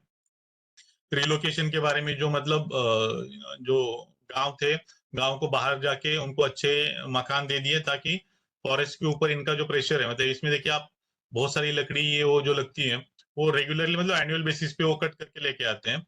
यहाँ एटलीस्ट वो काम मतलब कम रहेगा, फॉरेस्ट के ऊपर का प्रेशर कम रहेगा, इस हिसाब से शिफ्ट करते हैं। इसमें हम लोगों को ज्यादा से ज्यादा ये करने के बारे में सोचते हैं। तो इसमें सॉल्यूशंस जो है अपने टूरिज्म या उस हिसाब से, उसमें फायरवुड कलेक्शन जो हमने देखा कि 95 लाख टन इतना अगर कलेक्शन है तो 100% एलपीजी इन लोगों को देना, वो भी उसको रिफिल करना। ये नहीं कि एलपीजी के कारण पोल्यूशन नहीं होता, या ये जो है एलपीजी निकालना या उसका ट्रांसपोर्टेशन ये भी एक मतलब पोल्यूटेड एक्टिविटी ही मानी जाती है। लेकिन फिर भी एटलीस्ट फॉरेस्ट के ऊपर जो डायरेक्ट प्रेशर है वो कम हो जाएगा। स्मोकलेस फ्यूल या जो भी है मतलब चूल्हा जिसमें एटलीस्ट कम फ्यूल हो, क्योंकि गांव में अगर हम जाते हैं तो आप ये देख पाते हैं कि आप कितना भी एलपीजी यूज कर रहे हो, आप नहाने के लिए जो पानी गर्म करते हो वो चूल्हे पे ही करते हो, तो उसके कारण भी फायरवुड कलेक्शन होता ही रहता है। इसलिए एटलीस्ट जहाँ मतलब लो फ्यूल कंज्यूमिंग वाले जो चूल्हे हैं उनको प्रोवाइड करना अपनी एक जरूरत होती है। ग्रेजिंग के बारे में हम मतलब अनप्रोडक्टिव कैटल जो है, स्क्रब कैटल जो दूध नहीं देते, उनको रिप्लेस करने के बारे में डिपार्टमेंट अलग अलग स्कीम चला रही है। कैटल शेड देखिए डेयरी डेवलप करके भी हम दे रहे हैं ताकि एटलीस्ट कुछ लोग इस पे इंस्पायर हो जाए, और जो कैटल पूरे दिन जंगल में रहते हैं एटलीस्ट वो शेड में अगर रहते हैं तो भी जंगल में जो नुकसान होने वाला है वो कम हो जाए। ये एनटीएफपी कलेक्शन जो है ये एक ऐसी चीज है कि तेंदुपत्ता, Gadchiroli, Chandrapur, even in Bhandara Gondia area में भी लोगों के लिए एक मतलब अच्छा इनकम है। एक महीने के काम के कारण उनको एटलीस्ट एक एनुअल एक अच्छा एसेट मिल जाता है उनको। तो इसमें एनटीपी अगर जो है वो भी अप्रूव करना चाहिए। एग्रो फॉरेस्ट्री मॉडल जैसे कि डेवलप कर जाएंगे, जो चीजें हम जंगल से एक्सट्रैक्ट करके ले रहे हैं, अगर एग्रो फॉरेस्ट्री मॉडल हम डेवलप कर पाए, जो भी मतलब एटलीस्ट कुछ हाइब्रिड टीक या ऐसे कुछ चीजें अगर आ जाए तो भी जंगल का जो प्रेशर है वो थोड़ा बहुत कम कर सकते हैं। मेडिसिनल फार्मिंग, बहुत सारी बड़ी बड़ी कंपनियां हैं इंक्लूडिंग ये रामदेव बाबा या ये इनकी जो भी कंपनी है जो बोलते हैं कि जंगल से हम बहुत सारा ये मटेरियल लेके आ रहे हैं, अगर वो सच में वो जंगल से इतना लेके आ रहे हैं तो वो जो प्रेशर है वो एटलीस्ट हम मेडिसिनल फार्मिंग के कारण भी कम कर सकते हैं। हॉर्टिकल्चर प्लांटेशन से कॉरिडोर एरिया में अगर हम हॉर्टिकल्चर प्लांटेशन बढ़ा देते हैं तो भी वाइल्ड लाइफ जो भी कॉन्फ्लिक्ट है अपना, मतलब कैटल किल वाला ये या फिर पोचिंग या इलेक्ट्रिशियन वाला, वो हम कम करने के बारे में सोच सकते हैं। इसमें व्याघ्र मित्र मंडल मतलब पीआरटी, प्राइमरी रिस्पॉन्स टीम, हर गांव में हम टीम क्रिएट कर रहे हैं ताकि अगर गांव में कुछ भी हो रहा है, मतलब टाइगर प्रेजेंस है या फिर कुछ अटैक होता है, तो जल्दी से जल्दी हमें इंफॉर्मेशन मिले। गांव को चेन लिंक फेंसिंग या सोलर फेंसिंग देने के बारे में भी बहुत सारी स्कीम है। पर्टिकुलर अगर कोई इंडिविजुअल एग्रीकल्चरिस्ट उसके खेत को फेंसिंग करना चाहता है तो सोलर फेंसिंग भी प्रोवाइड हो जाती है। टॉयलेट देना, मतलब फॉरेस्ट डिपार्टमेंट ने भी ये मतलब शुरू किया था और बाकी एजेंसीज को भी प्रमोट कर रहे थे, क्योंकि जो भी कॉन्फ्लिक्ट हो रहे हैं, मतलब जो भी जंगल के आसपास वाले गांव है, जब वो टॉयलेट के लिए जंगल या इसमें जाते हैं तो टाइगर ने मारने मतलब उनका किल करना, और ये जो है उसके इंसिडेंसेस बहुत सारे हैं। चंद्रपुर का मतलब लास्ट 150 ह्यूमन किल का जो स्टडी किया था उसमें 67 जो थे वो टॉयलेट के लिए जब जंगल गए थे तभी उनके ऊपर अटैक किया गया था, और उसी हिसाब से 50 के आसपास जो थे वो क्या फ्यूल वुड कलेक्शन के लिए थे। तो ये दो जो थे वो मेजर मतलब उसमें रीजन माने गए थे। एलपीजी डिस्ट्रीब्यूशन जो है वो भी वहां पे हमने काफी अच्छे तरीके से करना शुरू किया था, क्योंकि इस एरिया में आप जितना एलपीजी है ये डिस्ट्रीब्यूट करोगे उतना उनका फ्यूल वुड कंजम्पशन या जंगल के ऊपर जो प्रेशर है वो कम होता रहेगा। प्लांटेन इरेडिकेशन, मतलब जो भी अपने पास अवेलेबल है हैबिटेट, तो हैबिटेट को अच्छे से प्रोटेक्ट करना। जो भी ये वीड है, वीड अगर हम निकाले तो एक अपने पास अच्छा ये मिल जाएगा, हैबिटेट मिल जाएगा जहाँ पे प्रे बेस और ये जो है हम अगर डेवलप हो जाता है तो वाइल्ड लाइफ जंगल के बाहर जाने का चांस कम रहेगा, और इसके कारण एम्प्लॉयमेंट भी काफी अच्छे से जनरेट हो जाता है। व्याघ्र मित्र मंडल मतलब पीआरटी टाइप है, जो टीम गांव से हमें अच्छा सपोर्ट मिले, लोकल से सपोर्ट मिलेगा तो हम कॉन्फ्लिक्ट या मिटिगेशन सॉल्व कर सकते हैं। सोलर फेंसिंग वाइल्ड एनिमल खेत में आने के लिए रोकने के लिए, ये फेटल नहीं है, इसका जो भी शॉक है इलेक्ट्रिसिटी का सोलर फेंसिंग का वो काफी कम रहता है। कुएं में गिर के जो एनिमल की डेथ होती है उसके लिए चेन लिंक फेंसिंग हमने हर कुएं को करके रखा था, जिसके कारण हमें मतलब जो भी डेथ वगैरह हो रहे हैं एनिमल के वो कम करने का हमें अच्छा चांस मिला था। बाकी एम्प्लॉयमेंट जनरेशन के लिए हमने जैसे लोगों को ड्राइविंग सिखाना या कुछ जो भी होटलिंग है उसके बारे में प्रमोट करना, क्योंकि टाइगर रिजर्व के आसपास रिसोर्ट और ये भी उनका भी संख्या थोड़ी ज्यादा रहती है। तो जो जो छोटे छोटे चीजें हैं जो इम्प्लीमेंट कर सकते हैं, या लोकल लोगों को गांव में रह के भी एम्प्लॉयमेंट मिल सकता है, ऐसे चीजों को प्रमोट करने के लिए हमने लाइवलीहुड जो है अलग अलग ट्रेनिंग्स या अपॉर्चुनिटीज उनको डेवलप करने के बारे में काम किया था। जैसे जिप्सिया ज्यादा रहती है तो उनको मैकेनिक के इसमें सिखाना, या फिर रिसोर्ट या ब्यूटिशियन, अलग अलग रिसोर्ट में अभी ये इस हिसाब से फैसिलिटीज अवेलेबल रहती है तो उनको वहां पे अच्छा एम्प्लॉयमेंट मिल जाता है। Thank you. ये है आपके जो भी कुछ सवाल है या जो कुछ है आप बोल सकते हैं, अगर इसमें कुछ भी क्वेरीज है तो भी आप पूछ सकते हैं। Thank you. Sir I have one question sir. या प्लीज।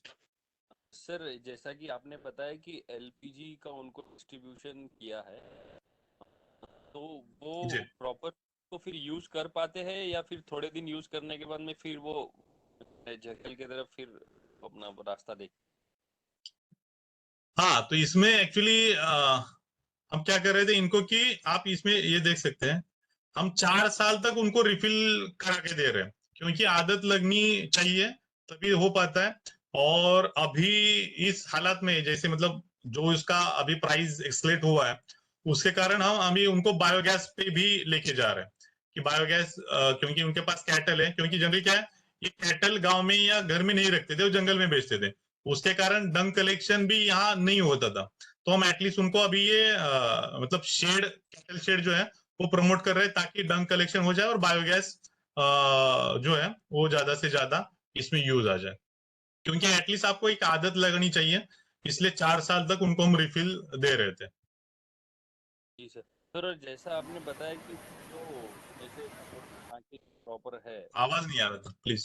सर जैसा आपने बताया कि वहाँ के जो प्रॉपर जो ट्राइबल्स है जो वहाँ पे सरवाइव करते हैं, उनको ट्रेनिंग जैसे प्रोवाइड करते हैं, तो वो ट्रेनिंग में मेरे को ये पूछना था कि जैसा अभी बहुत सारे रिसोर्ट्स है जंगल के आसपास में, तो वो रिसोर्ट्स में अगर वहाँ पे ही अगर वो रिसोर्ट्स के अलावा अगर हम लोग उनको होम स्टे, जैसा भी गवर्नमेंट ने बहुत सी स्कीम्स में निकाला था कि इंटीरियर में होम स्टे के लिए भी फैसिलिटी दिया, तो ऐसा कुछ है क्या उनके लिए प्रोविजन?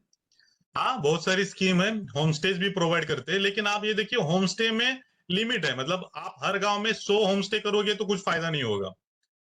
होम स्टे जो हर गांव में 2-3 बेनिफिशियरी मिल सकते हैं या 5 बेनिफिशियरी मिल सकते हैं अपने पेंच, और बाकी एरिया में हर यहाँ पे होम स्टेज है, अच्छे से डेवलप भी कर रहे हैं, गवर्नमेंट स्पॉन्सर्ड भी है और कुछ लोग खुद होके भी कर रहे हैं। होम स्टे चलते हैं, लेकिन उसमें मतलब नंबर ऑफ बेनिफिशियरीज कम है। थैंक यू सर, बहुत बहुत बढ़िया Yeah. Sir, thank you sir. Thank you. Sir माझा एक प्रश्न होता, बोला ना।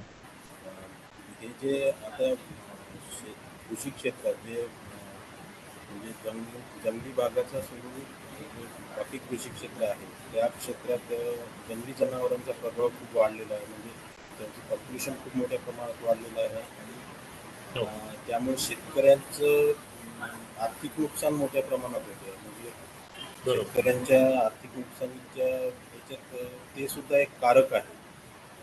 जनावर जसं रानडुक्कर आहे, नीलगाय आहे, बंद आहे, तर याच्या संदर्भात काही उपाययोजना केल्या जात आहे गव्हर्नमेंटकडून? याच्यात आपण वैयक्तिक स्तरावर त्यांना सोलर फेन्सिंग देऊ शकतो. विहिरी जर प्राणी पडत असतील तर त्यांना आपण म्हणजे विहिरीला कुंपण हे करून देऊ शकतो. आणि दुसऱ्या ज्या गोष्टी आहेत म्हणजे जसं आपण याच्यात सांगितलं होतं की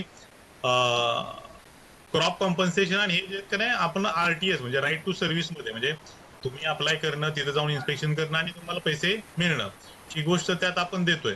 मात्र त्याच्यात गावाला चेनलिंग फेन्सिंग करण्याची सुद्धा मुभा आता शासनानं दिलेली आहे, कॉरिडॉर मधले आणि इथले काही गावं सोडून. तर गावानं जर ठराव दिला, एक डॉक्टर श्यामाप्रसाद मुखर्जी जनवन विकास योजना नावाची 2015 साली शासनानं योजना सुरू केलेली आहे. जर गावाची समिती असेल आणि त्या समितीनं ठराव दिला की आमच्या गावाला पूर्ण कुंपण करून द्या, तर आपण त्या पद्धतीनं गावाला कुंपण देऊ शकतो आणि इंडिव्हिज्युअल शेतकऱ्याला सोलर फेन्सिंग देऊ शकतो. आणि म्हणजे काय म्हणतात त्याला, अॅग्रोफॉरेस्ट्री मॉडेल किंवा हे जे असे जर मॉडेल आवश्यक असतील तर त्या पद्धतीने प्रोव्हाइड करता येऊ शकतं. आता प्रश्न असा आहे की मागणी करताना किंवा हे करताना बऱ्याचदा येतात प्रशासकीय विलंब असू शकतो, मी मान्य करतो बऱ्याच ठिकाणी, मात्र शासनाच्या योजना आहेत आणि आता ऍग्रिकल्चर डिपार्टमेंट जे महाडीबीटी ह्या पोर्टलवरून योजना देतोय, त्याच पोर्टलवर फॉरेस्ट डिपार्टमेंटच्या योजनाही अपलोड होणार आहेत, त्याच्याबाबतची प्रक्रिया ही सुरू आहे. सर माझा आणखी एक प्रश्न आहे, हे जे T1 अवनीचं जे प्रकरण झालं होतं, म्हणजे संघर्ष झाला होता टिपेश्वर मधून, हो, आता हा जो संघर्ष आहे हा समजा काही भागात कॉमन आहे, म्हणजे जसं गाडोबा आहे किंवा इकडे, त्यामध्ये करण्यासाठी काही टेक्नॉलॉजीचा वापर करता येऊ शकतो का? नाही कळलं मला, काय करण्यासाठी? म्हणजे लोकांना अलर्ट करण्यासाठी वाघ याच्यात जे एक हे दाखवलं जे होतं ना की इलेक्ट्रॉनिक सर्व्हिलन्स म्हणजे आता जसं आपण चंद्रपूरमध्ये हे याच्या बेसवर करतोय सध्या प्रायोगिक तत्वावर आणि ताडोबाच्या भोवती 8 गावात आपण सध्या हा प्रयोग राबवतोय, ज्याच्यामध्ये म्हणजे जसं जुन्या एखाद्या मूवीत वगैरे दाखवतात बघा की असे रेस गेलेले असतात आणि आपण तिथून गेले की बीप आवाज येतो.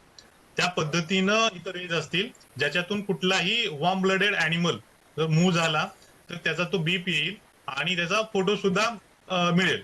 आता काही ठिकाणी म्हणजे आंतर कमी जास्त नुसार आपण फोटोपेक्षा बीपचं हे करतोय, जेणेकरून कुठलाही वाईल्ड अॅनिमल जंगलातून गावाकडे येत असेल तर तो अलर्ट करेल. तर आता याच्यात असा इश्यू आहे की बाबा जंगलातले कॅटल किंवा हे जे आहेत म्हणजे पर्टिक्युलर आपण वेळेसाठी याच्यासाठी ऍक्टिव्हेट करायचा प्रयत्न करतोय की वाईल्ड लाईफ प्रेझेन्स या एरियात आहे. आणि दुसरी गोष्ट आहे की लोकांचं जंगलावरचं प्रेशर जर कमी केलं ना की लोकांना त्याचा राग म्हणजे लवकर येतो, त्यामुळे रिॲक्ट होण्याचं प्रमाण जे आहे थोडंसं त्यावेळेस जास्त येऊन जातं. त्याच्यामुळे आपण काय करतो की स्थानिक लोकांना सोबत घेऊन प्राण्याला जंगलाच्या आतल्या बाजूने ढकलायचा प्रयत्न करतो. ढकलायचं म्हणजे की समजा एखाद्या बाजूला डिस्टर्बन्स झाला तर तो प्राणी तिथून दुसरीकडे जातो, अशा पद्धतीनं आहे. अलर्ट करण्यासाठी सिस्टीम आहेत, त्याच्यासाठी एसओपी आहेत. आपण खूप गोंधळ झाला तर 144 जमावबंदी पण लावू शकतो आणि लोकांचा सहभाग घेऊन एकमेकांना समजून घेऊन प्राण्याला सुद्धा आपण बाहेर हाकलवू शकतो.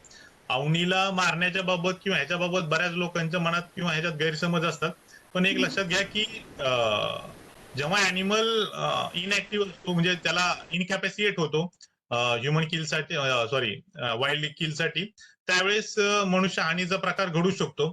आणि लोकांचा सहभाग आणि हे जर असेल तर वाईल्ड अॅनिमलला आपण ट्रॅक करून त्याला म्हणजे म्हणतो की केमिकली इमोबिलाइज म्हणजे आपण ट्रँक्युलाइज करू शकतो. पण बऱ्याचदा सिच्युएशन अशी येऊ शकते की त्याला ट्रँक्युलाइज तो अॅनिमल नाही झाला आणि चुकून जर डेथ झाली तरी ते वाईल्ड लाईफ प्रोटेक्शन ऍक्ट मध्ये अशा पद्धतीनं प्राणी पकडण्याचे किंवा मारण्याचे आदेश देण्याचे अधिकार चीफ वाईल्ड लाईफ वॉर्डन यांना देण्यात आलेले आहेत. थँक्यू सर माझे दोन प्रश्न आहेत सर. पहिला प्रश्न असा आहे की आता सध्याची पॉप्युलेशन जी आहे 140 करोड ती 2050 पर्यंत मे बी 150 करोड किंवा 160 करोड जाणार.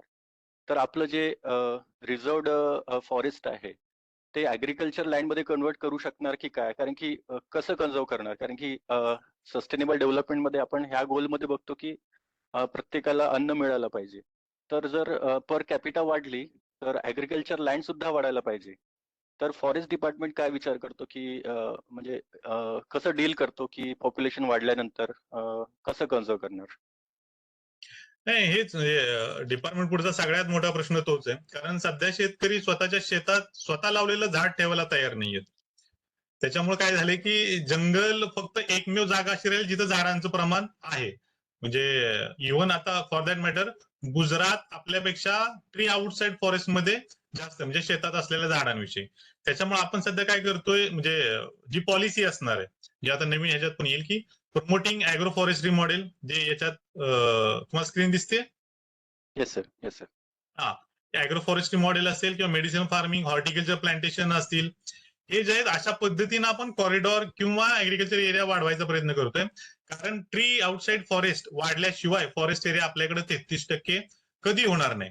म्हणजे आपल्याकडे फॉरेस्ट एरिया 33% पॉलिसी डिक्लेअर केली 1952 ला, तेव्हाही नव्हता आणि आता 2023 ला तेव्हाही नाहीये.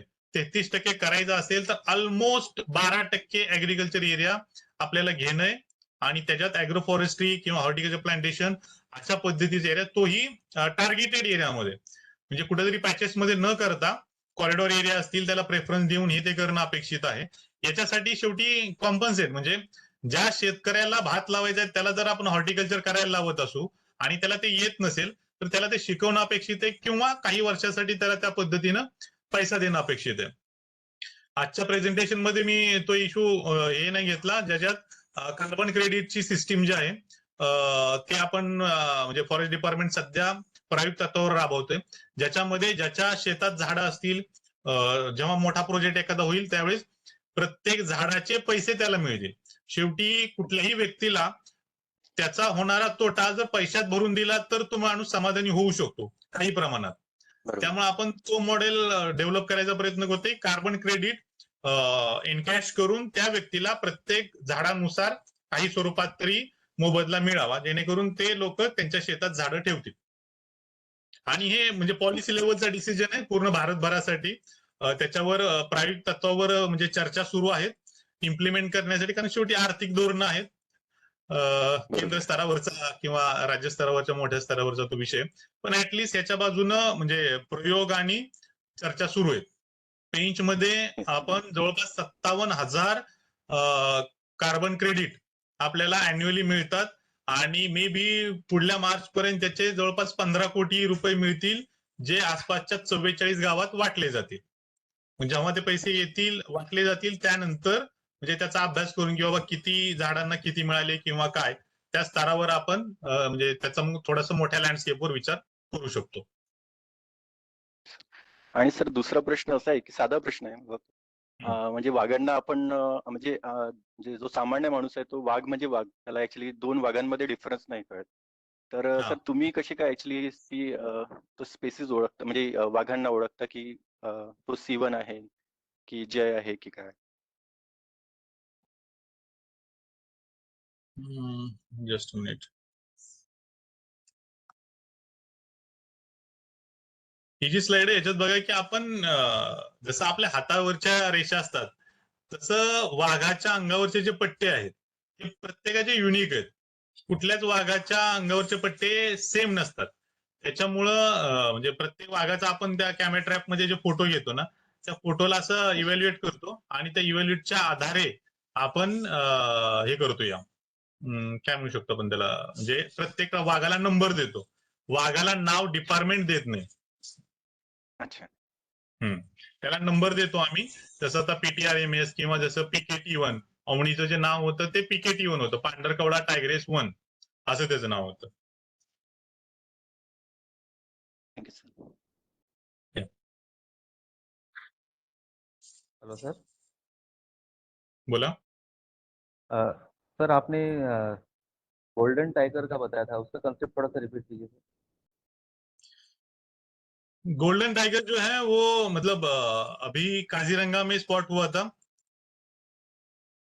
ये जो है इनब्रीडिंग डिप्रेशन का ही एक ये हो सकता है, क्योंकि अभी तक ये मतलब ये मॉफ बहुत सारी जगह पे नहीं, जस्ट एक काजीरंगा में मिला. उसको काजी के नाम से, काजी1 के नाम से भी मतलब ये आइडेंटिफाइड है. अगर आप गूगल पे भी जाते हो तो भी इसके बारे में आपको इन्फॉर्मेशन मिलेगी. ये मतलब कंसेप्ट या इस हिसाब से नहीं, क्योंकि इसके ऊपर अभी स्टडी हो जाएगा, क्योंकि अभी तक इसका कोई मतलब DNA सैम्पलिंग या ब्लड निकाल के उसका स्टडी नहीं हुआ है. वाइल्ड में अभी दिख रहा है. तो जो भी स्पेकुलेशन है वो यही है कि इनब्रीडिंग के कारण ये टाइगर मॉफ डेवलप हो चुका है. काजी 15 या काजी 1 करके इसका नंबर है. आप ऑनलाइन पे भी इसके बारे में देख सकते हैं. बहुत सारा मतलब इसमें अवेलेबल है. लेकिन एज अ साइंटिफिक रिपोर्ट इसके बारे में कि इनब्रीडिंग का ही है, ये है, अभी तक पब्लिश नहीं है, क्योंकि स्टडी इज ऑन गोइंग. इसका ब्लड सैंपलिंग निकाल के या इसको ये करके अभी तक हुआ नहीं है, क्योंकि वाइल्ड में अभी तक पहली बार दिखा गया है. तो उस हिसाब से वो अभी है, ज्यादा स्टडी नहीं हुआ है. Okay sir, thank you. या please.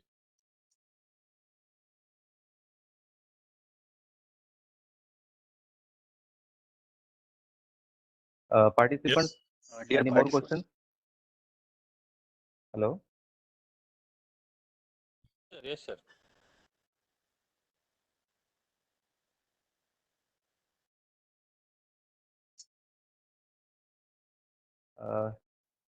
Then we should go second for session. vote of thanks.